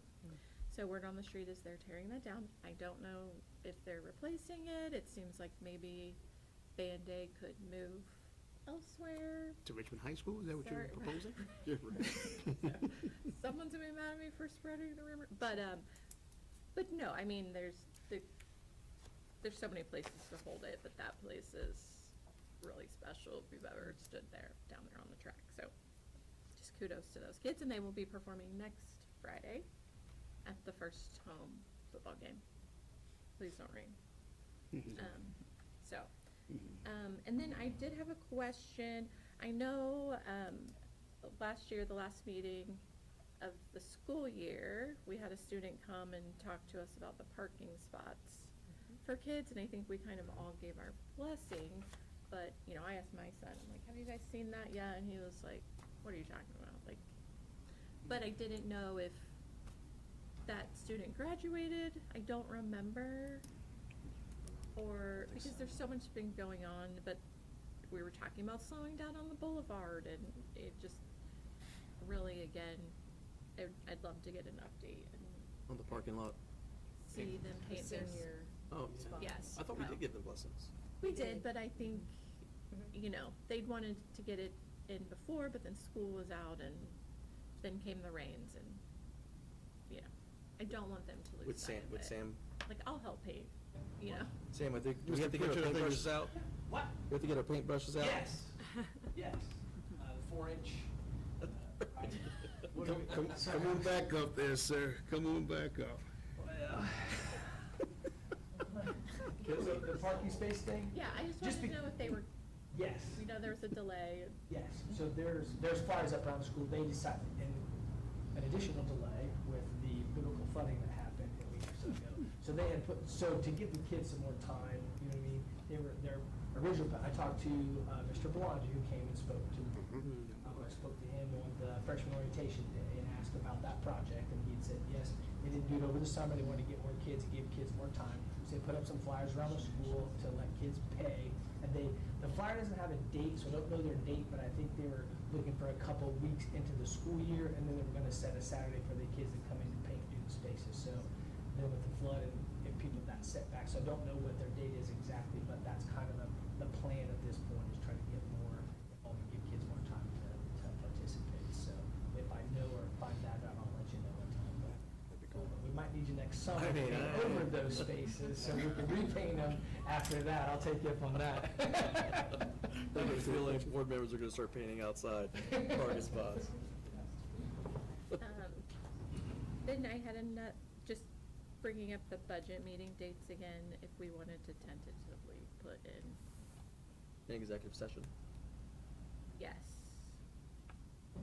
I think that'd be Prior to wise. the October, just, right, I know all of our schedules get crazy, but Yes. just something I'm a little worried about for dates to pencil in an exec session in October. Cindy, do we have a calendar for that October school board? It's the 21st. 21st. School board meeting? I've got it on the 14th. Oh, it's on the 14th. 14th, see? There we go. So we were originally gonna use the. Oh, fall break is the 19th. I thought it was the following week, sorry, go ahead. Yeah. No, that's Long right. August 31st for, kind of a financial board retreat, 2-hour though. So now we're using that for strategic planning though, right? Correct. That'll be, and I Okay. think, correct me if I'm wrong, that'll be more of a referendum discussion and whatnot too, right? Just for 2028, talking about what that's gonna look like. Just getting some, that and the 10-year plan, if I remember right. So the facilities plan. And the referendum would be part of that, I do Okay. believe, but, yeah. So then, Kim, you're proposing that we then, before October 14th or before September 16th, have Before October 14th. October 14th? So could it be September 16th after the meeting, an exec session? I'll see That'd be good. Yeah. Would we have information about the budget By September by 16th? that point? So the board always receives their budget packet before the 1028 hearing, which occurs in September. So typically, I try to give you at least a week ahead of that meeting so that you have the full budget packet. It also tends to include a narrative with information about the budget, what's included, what to expect, what the projections are.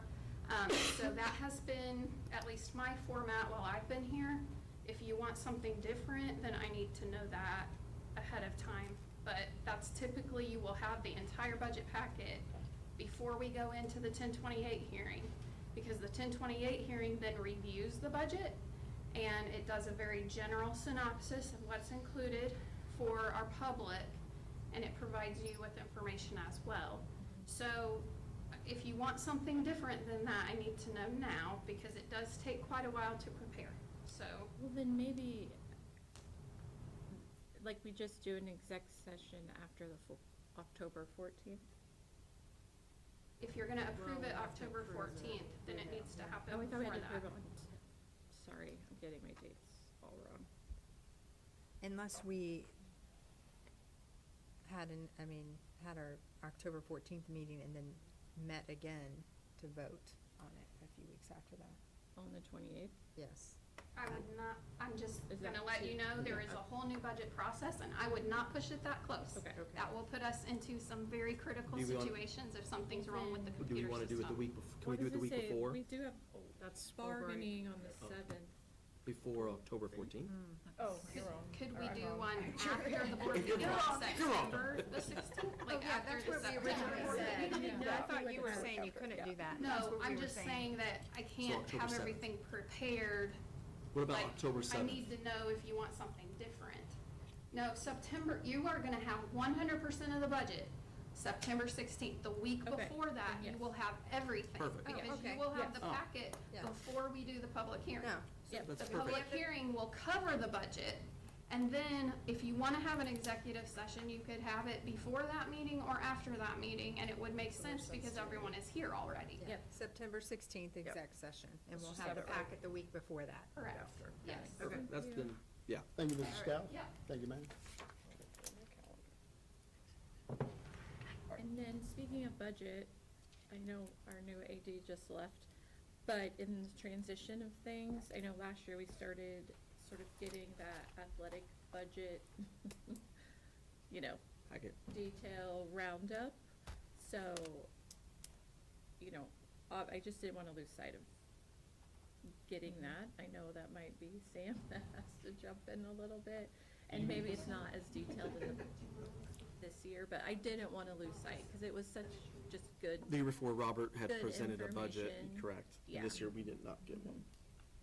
So I can just speak to that a little bit as well, because it's annual financial time. And it's the time in which we have to report to the state what we've done for the last year from the extracurricular counts. What Mr. Lee provided you last year was it was the expenditure information, and we can do that once the high school is done and everything is submitted to the state. So that happens at the end of August.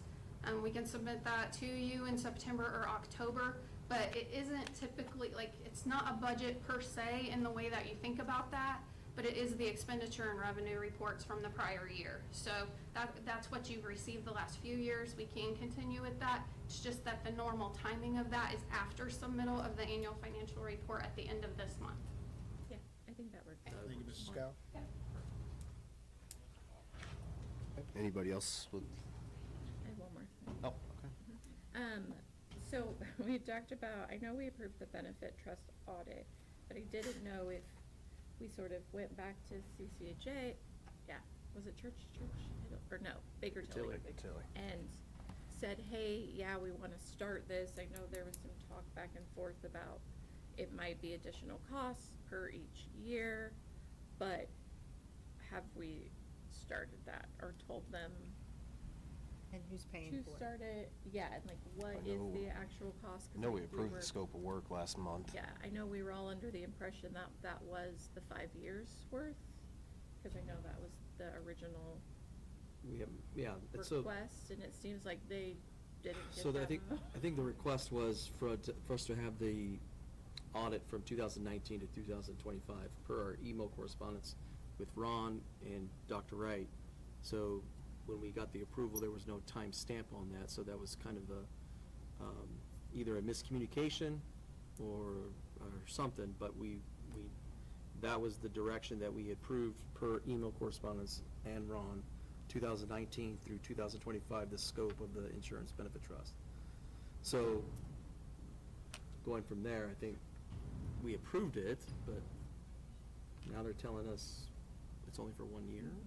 Which is, Wait, who's telling us that? Did we receive something? I that just says got that? communication back Oh, yesterday, I think it was. oh, okay. I didn't know that. It's only for the 25-26 school year, which I don't think really does us much good. I don't think that's where the issues, can we pick the year?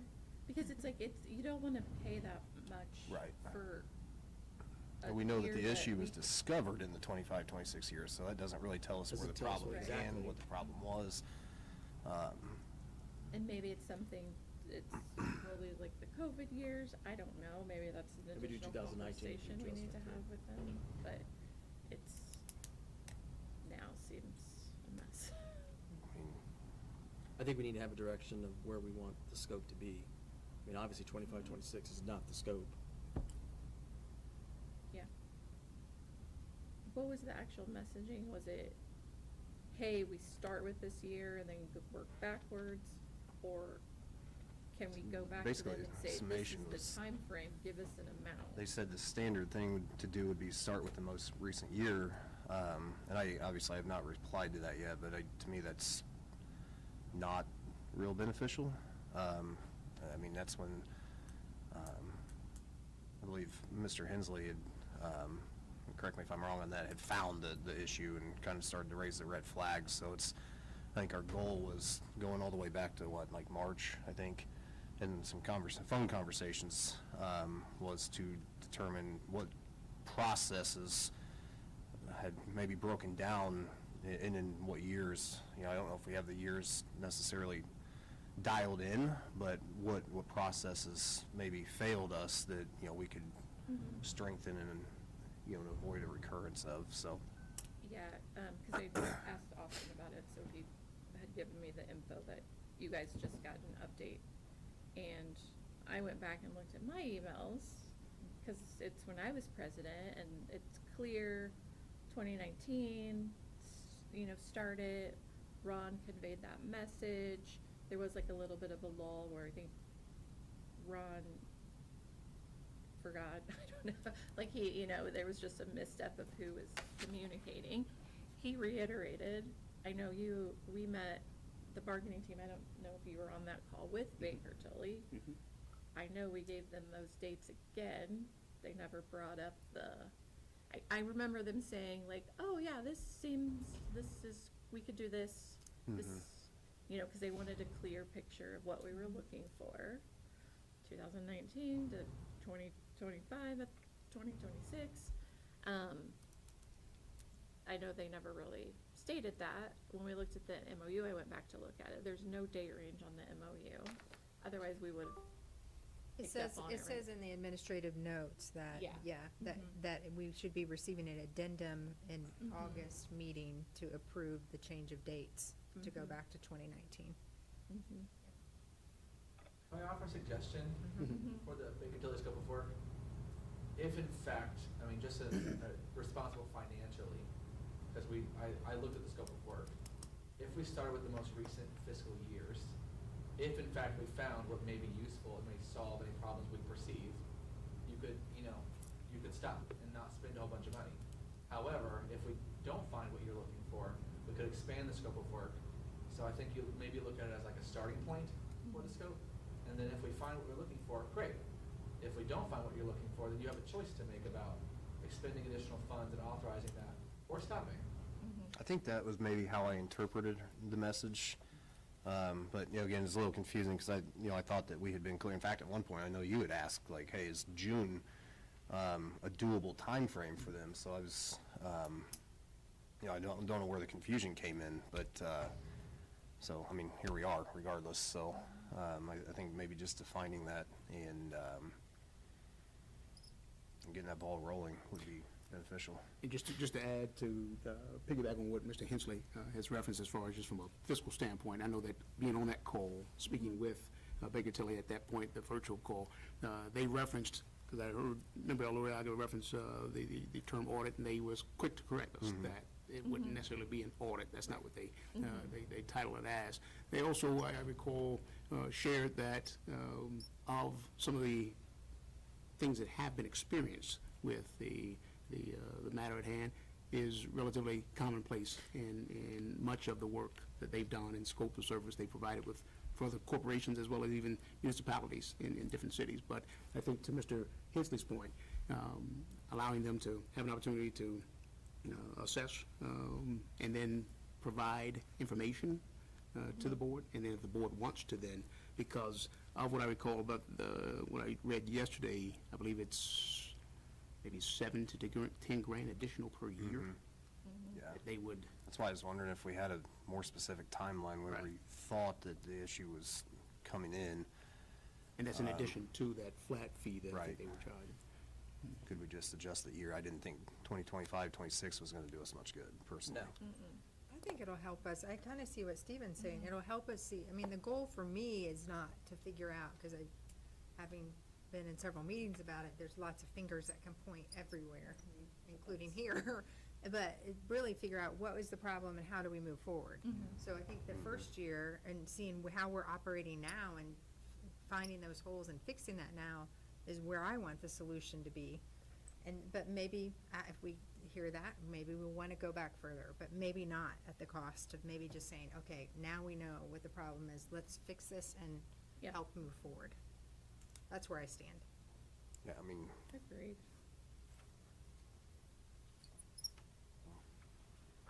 So tell them, can they, Mr. President, could you reach back out to them and say, okay, guys, start? yeah, I mean, if we think 25, 26 will be beneficial, I mean, I know that's when the problem was discovered, but I think the real issue lied multiple years ago, so. I think the problem, I think we had the meeting with Dunn and Associates and the TBA was in October, the end of October, if I'm correct?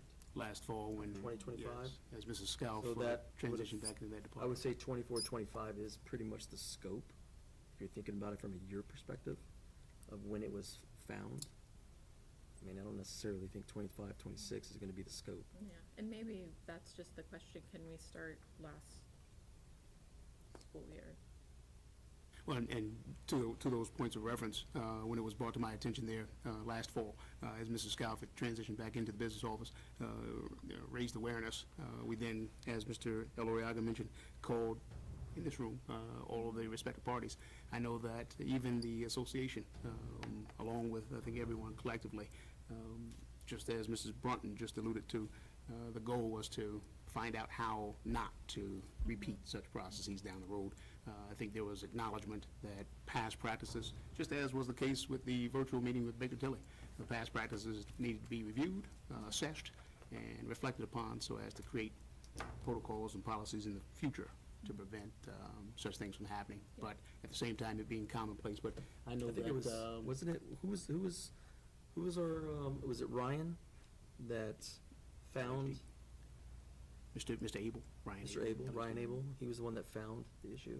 Actually, it was Mr. Scout that Okay. drew attention to the matter as she Okay. transitioned back into the business office.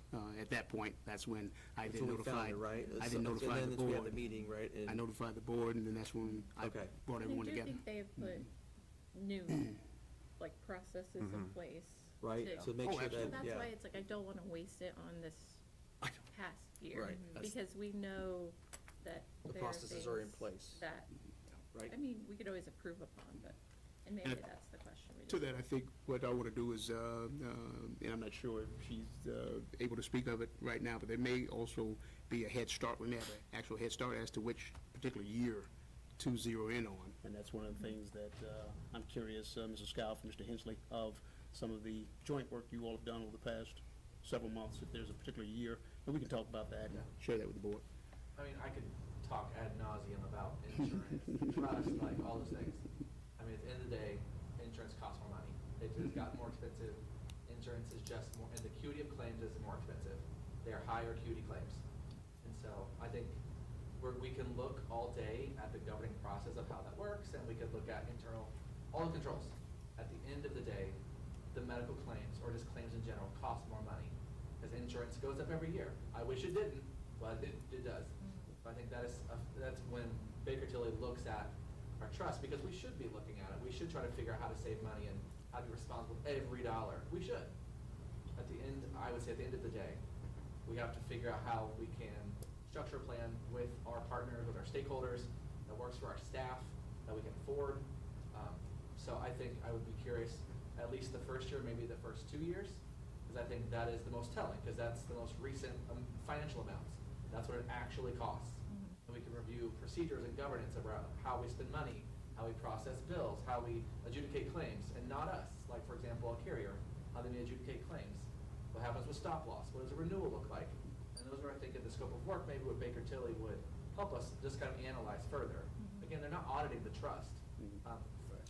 The money got spent because claims cost more. The other thing that, the actual issue at the very root is that an RFP was passed with employer contributions that exceeded the contractual employer contribution amount. So that happened when we went to Anthem. The employer contributions did not align with the master contract amount. That is 100% of when everything went to differentiated, that what you're seeing and what we're dealing with now is high claims and an employer contribution that was approved in an RFP that did not match our contract. That is it. So I agree. I think that if Baker Tilly is looking at this, I think the best thing that we'll get out of it is written down, defined processes. They were written down, but people maybe didn't have access to them or didn't understand how the trust worked. So I think that was a lot of it. There was a lot of loss of knowledge when there were staffing changes. And that is really, those things created where we're at right now. Yeah. Now, to Ms. Brunton's point, we really just need to move on, find the solutions, get things written down so the processes aren't in question. That may or may not completely solve issues when there's staffing changes, because they may not understand how to do that. That's always one of those things that in an internal controls audit, they will just acknowledge is your biggest concern. But if we can just focus on that with Baker Tilly, move forward, then I think that all of this will get resolved the way that it should and most appropriately be. And I would say that there's appetite from our stakeholders to work on this. There's appetite from our partners who are beneficiaries or directly impacted by this work. The people want to help. So we're gonna do that. And that's why we made a change to the board agenda tonight. We did that. We're gonna work with our stakeholders and make sure we do what's right by people. But insurance, as you know, it's expensive. And Benefits are expensive. all of that was echoed and expressed during the virtual conference that we had with Baker Tilly. All of those matters and factors. Well, and I'm hoping, one of the things the board has brought up is, I know the board was sort of oblivious, like no one was really bringing some of that to raise the employer contribution, and like, now we know, right, as rates go up, the board has to be brought in if that contribution needs to increase, right? It needs But this had to have been a like, red we've flag a gotta number of have years those ago and wasn't addressed. the hard conversations. That's what we've got to figure out. Yeah. So. Yep.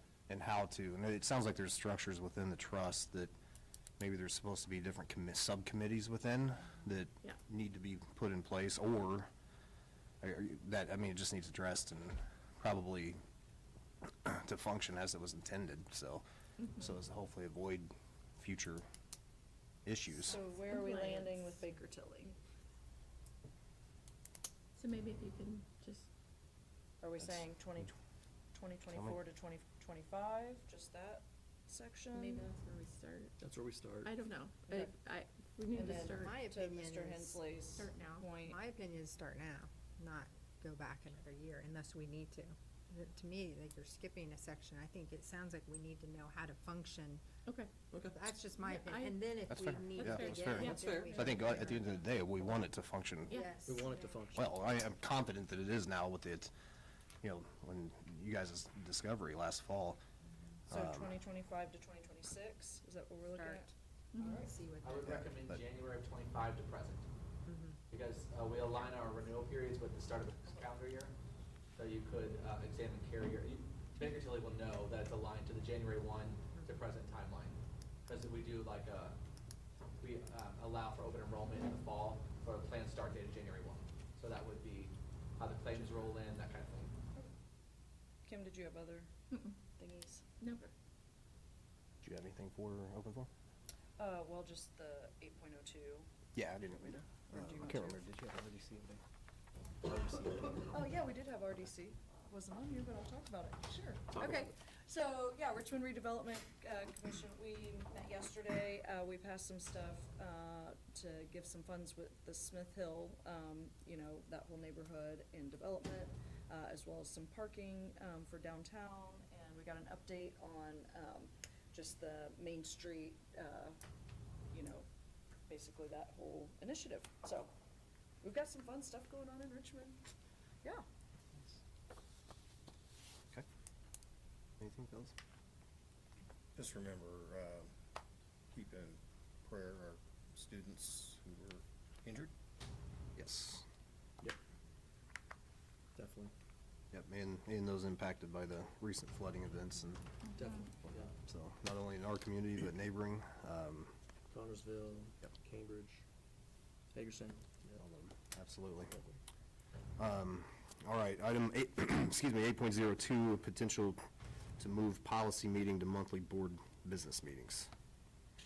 So in this discussed, was this Thursday during our agenda committee? I don't remember if it was Thursday or Friday when you and I spoke, but talking about just with some of the policy meetings, it's difficult for us who have real jobs, day jobs, to make some 10 a.m.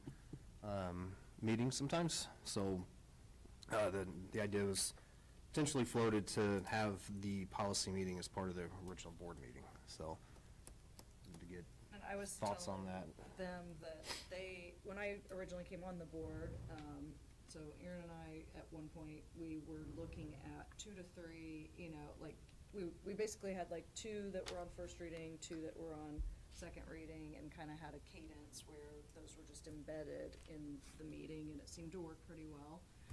We ended up going to the format of having the policy meeting whenever we had a plethora that we really needed to just like go through, bam, bam, bam. So we've kind of gotten through those for the most part. So the idea was maybe go back to embedding those in the meeting. So what are the thoughts? Are people up for doing that? I would say if we did that, let's again limit it to no more than 4 to 5, because at the last policy meeting, it lasted quite a long time, lengthy discussion on each one of those policies. Right now, no, press here, I'm not gonna say that, but you know, with advertised times of our meetings, you don't wanna go any further than that. And some of the policies, we can get through them in like 2 or 3 minutes, you know, and be done with it. There are others that are gonna be 15, 20 minutes long, and being considerate of everybody else who's here, and anyone else who might be on the agenda, I wanna be mindful of that. So that would be if we would go this route. I guess my opinion is that it's a big part of one of the 2 jobs that we have is policy, developing policy and discussing it.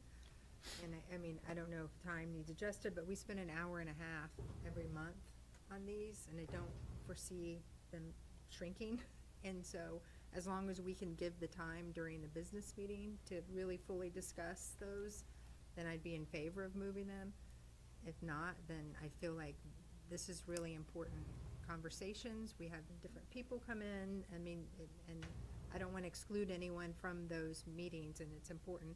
In our last one, we did vote. It's probably one and only time I suspect we're ever going to vote, but it gives really meaning to these policies to have the discussions in here.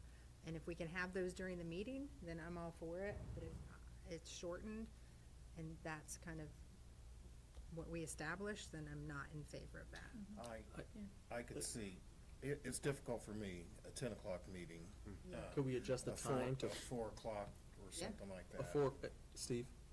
Yeah, I can do whatever. 4 to 6 or 4 to 5:30 or something like that, Tuesdays I mean, or in an whatever. effort to be expedient, the board has the option, like if there are technical corrections that are really small in nature, you can do it, like, I would call it bundle and save.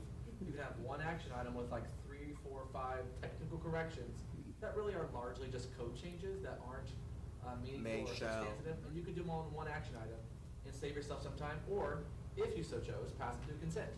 You can do that. You don't have to do that, just an option to save time. So, for example, right now at the pace we're going, we'll never be on pace with what the updates we have. Neola's putting them out all the time, the law changes. We're about to enter into a long session for the state of Indiana. Out of those long sessions, we do typically see a lot of law changes. As a result, we have a lot of policy changes. So I would suggest, like, if we have a policy meeting, maybe consider a bundle and save approach for action items, for the ones that are not substantive, that are not substantive, that don't have a meaningful change other than like small, little minute code changes or technical, like those kinds of things, to save yourself some time, and then through action item. I was just gonna echo Kristen. I know she spends a lot of time at policy meeting, but I'm in agreement with her. When it comes to policy meeting, I think spending the time that she has spent on whether it's 3 minutes or 5 minutes or bundle and save, insurance quote. I love it. But I think it's important to really go over those policies when opportunity. Now, I would think the time would change. 10 o'clock, I can't. It's impossible. I mean, I would agree I don't that. even know how we got started on the 10. I mean, it's not, I think it may have been our last HR director, or maybe that time. I don't know why, and we always alter that with the 4 o'clock time so that, so I mean, I'm good with 4 to 5:30. Yeah, I was gonna say, And it's like, so Aaron and I did policy, like, first year. It's when we didn't have to, have, like, post the video. And we didn't necessarily go into as much detail, but it was nice because there's 2 of us, like, just vetting. And we would sit with Jamie Bolser and Dr. Wright, Cindy, we'd bring in Alex if it was, so it was like, you could just kind of get through that, and then we were able to say, oh, hey, can you bring the backup, right? And then they could go find out whatever it was, but it was just a quicker, and then, as president last year, I really appreciated you stepping up because you're like, I have no more capacity to sit. So for me, it's that first reading part, because I obviously can't always come to them. That is very helpful for me, right? Because, you're dedicated, so you're keeping it organized. If a couple are joining, I don't want to say it's less voice. It is less voices, but part of the working group was also having 7 of us there, especially that first vet of policies. I've seen, we just go down the rabbit hole. So I like the smaller, separate policy. Then I can come in and have it explained, and you guys have already picked the choices, and, it allows for an actual dialogue versus all of us getting in the weeds. So I understand that part. I don't know if there's a approach So, that takes. It sounds like we're maybe move the wanting to time? keep the policy meeting separate from the business. Is that kind of what we're? If I may just Oh, go interject ahead. just briefly, just when it comes to efficiency, effectiveness, and transparency, to Mrs. Brunton's point, budget policy, superintendent, evaluations being those pillars, knowing that we have big ticket items for 26, 27, grade level realignment, all that comes with it, potential from a 10-year plan, 10-year master plan, the R-word referendum. I know that, again, to Mrs. Stoll's point, having seen several attempts at addressing policies, and Keith Moore used to bundle and save when I first came onto the board. That's what was his moniker. I'm curious to Member Stevens' suggestion of bringing 4 to each business meeting, knowing that we're going to have the majority of the board present to have dialogue, because I think in past practice, what has also occurred is that in the policy work sessions, dialogue is had, conversation is had, things are tabled there, then it gets punted, more conversation, whereas having the entire dais And that of was the board. part of the conversation that we had in the agenda meeting is increasing efficiency, making sure that we have the quorum needed, also transparency, schedule-wise, but yeah, so, yeah, we're. And if you add it to the meeting, the way I see it is, right, let's say we have 4, right, it's first reading. Well, then those will get moved to the next month, and we're approving. so we have 8 at the next one.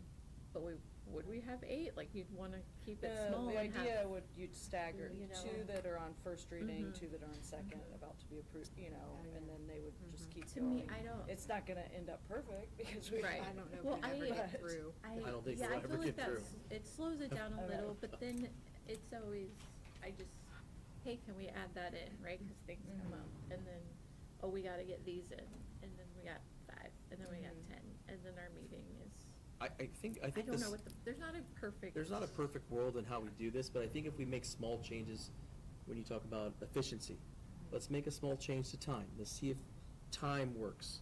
If time doesn't work that month, then we'll move to another efficiency part. As long as we can mold this, I mean, we're not gonna be perfect, nor are you guys, but I think if we can start small and work our way to big, I think that will in turn have Stephen say, okay, hey, we can get, hey, Stephen, is this working or not working? And we could be straightforward, and if he says, hey, Mike, this is not working, we need to improve the efficiency on certain things, then I think that can be relayed. I mean, I don't think we're setting a standard, but I think we do need to have that separate dialogue, separate conversation. But I think maybe switching the time, because 10 o'clock, it just doesn't work. Let's do this. Or I could throw a curveball, and I know there's a lot of heartache over Neola. Do we just look at moving on from Neola and going with ISBA? Maybe we do that. But maybe that's a discussion for another day. I That don't may know. be another Is it another discussion? That's a million But, times. I mean, We can definitely talk about that. I mean, there are some options that I have vetted already, if we want to move that direction, that may be a little more concise for us. Just because there's a law doesn't mean you have to policy about every single law, but we want to make sure we have policy for appropriate things. But there are options other than Neola if the board would like to explore just that. seems like, Do we spend money on Neola? Yes. it just seems like we From a hear budgetary heartache, standpoint, you know? it's how much do we spend and does that save us money? Yeah, I can definitely do cost analysis. But for the meantime, let's just, do you want to, go in order and see, do we Why don't want we to get do? a recommendation at our next board meeting, who to use for our policy and what format to use, and we can decide at that point. Can we just change the time? Do we want to change the time, or do we Just want to change add the it to time. the board meeting? I think if we just change the time, let's just solve. I would prefer change the time. Okay, We so start change the there. time. Stephen, could the Change the time. September meeting be 4 to 5:30? It's September 15th. Would that work for you? It's currently scheduled for 10 a.m. Let me check. That does not work for me that day, but I could do the 22nd or the 8th? I could do, oh goodness. Uh-oh. Or no I Tuesday? could do the 29th. Can I do the 29th? Is that too late? No? Does that Perfect. work for everyone? 29th, 29th. September, 4 to 6? We can change the date for September? October. September, I'm kind of booked. September 15th is the open. 29th is Tuesday, right? Yeah. Yeah. Let's just do Oh, yeah. 29th at 4 to 5:30. Okay. LSC meeting. Be available on the 29th. I'll be coming but back from Again, that sounds like away. it works for everyone else. nice and tanned. Well, does that help too? I mean, I know we really try to stick to doing first reading and second reading, but the technical correction stuff, if we bring that just to the board meeting and bundle it. No. But Go with you his would kind of recommendation. Yeah, that- I think we'd maybe talk about it at policy, because sometimes technical corrections are bigger than what they sound like. Very Sometimes there's true. like significant technical, sometimes not. But then if there are small ones, we could bundle those and bring them to the board meeting as a bundle. Yes. 4 to 6? Sold. 4 to 5:30, Oh, 4 to 5:30, sorry. Either way, I'll be there. September 29th. All right, final answer. Moving on to, review of upcoming. Do we, I was gonna ask, do we have a legislative liaison on the board? Oh, Is that did I not a answer big- that the other No, night? that's okay, I thought I just answered. I thought I did. Do we have one, or? Yeah, I thought who it was was, it? wasn't it Aaron? No, he's, Did he are you retire? legislative or you, For the state, for state conferences. you're the yes. delegate? I'm the delegate, Okay, I was just wondering who that was on our board and who was I'm the delegate. working with those lawmakers. Keep working them, Aaron. Yes, please. Okay. Please do. All right, preview of upcoming meetings and events. Richmond High School Homecoming Parade is Wednesday, September 9th, 2026 at 6 p.m. The theme is superhero. They're trying something new this year. Thanks, because I have to figure out a plan to help which is in- decorate. Tentatively, it has It's not been fun. approved yet. which is in theme with our Welcome Back celebration. I encourage all of our class I really coordinators like to it. Aaron's our superhero. exercise so their super I'll role. nominate you, buddy. Yeah, I like the team. The girls' soccer team outdid everybody last year, so Man. I will say a rain date is scheduled for Thursday, September 10th on that as well, so. Hope and pray that the Board of Works approves the closing down of West Main Street tomorrow night at our meeting, because we did not, because of the rain and the weather conditions, the homecoming was not approved yet. Oh. Or the street closures. Awesome. That's on the agenda. That's my first presentation on the agenda good thing you know tomorrow. somebody. Great thing that we have a delegate Yeah. advocate. Let's get that approved. Champion. All right, so the next policy work session is no longer scheduled for Tuesday, September 15th. That will be Tuesday, September 29th at 4 PM. And the next regularly scheduled board meeting was September the 16th at 5:30 PM. Right back here, Exec session after. and then the exec session afterwards, yes. So, Dr. Wright, we have a bell ringer. President Brand, trustees, I'm going to ask that Mrs. Bridget Hazelbaker rejoin us at the podium to share this evening's bell ringing acknowledgement. Well, you brought up the flooding, but we actually had a great moment of grace today. So Richmond High School would like to thank the Clifford Applied Skills students in Miss Mindy Wambush class. They donated much-needed supplies to flood victims today in Cambridge City. The students are fortunate to receive tremendous support from many organizations and community partners throughout the year, but it was wonderful today to see them express the joy of giving back and helping our neighbors in need. And so we are very proud of their kindness, generosity, and caring hearts, so just want to thank them. Awesome. All right, meeting adjourned.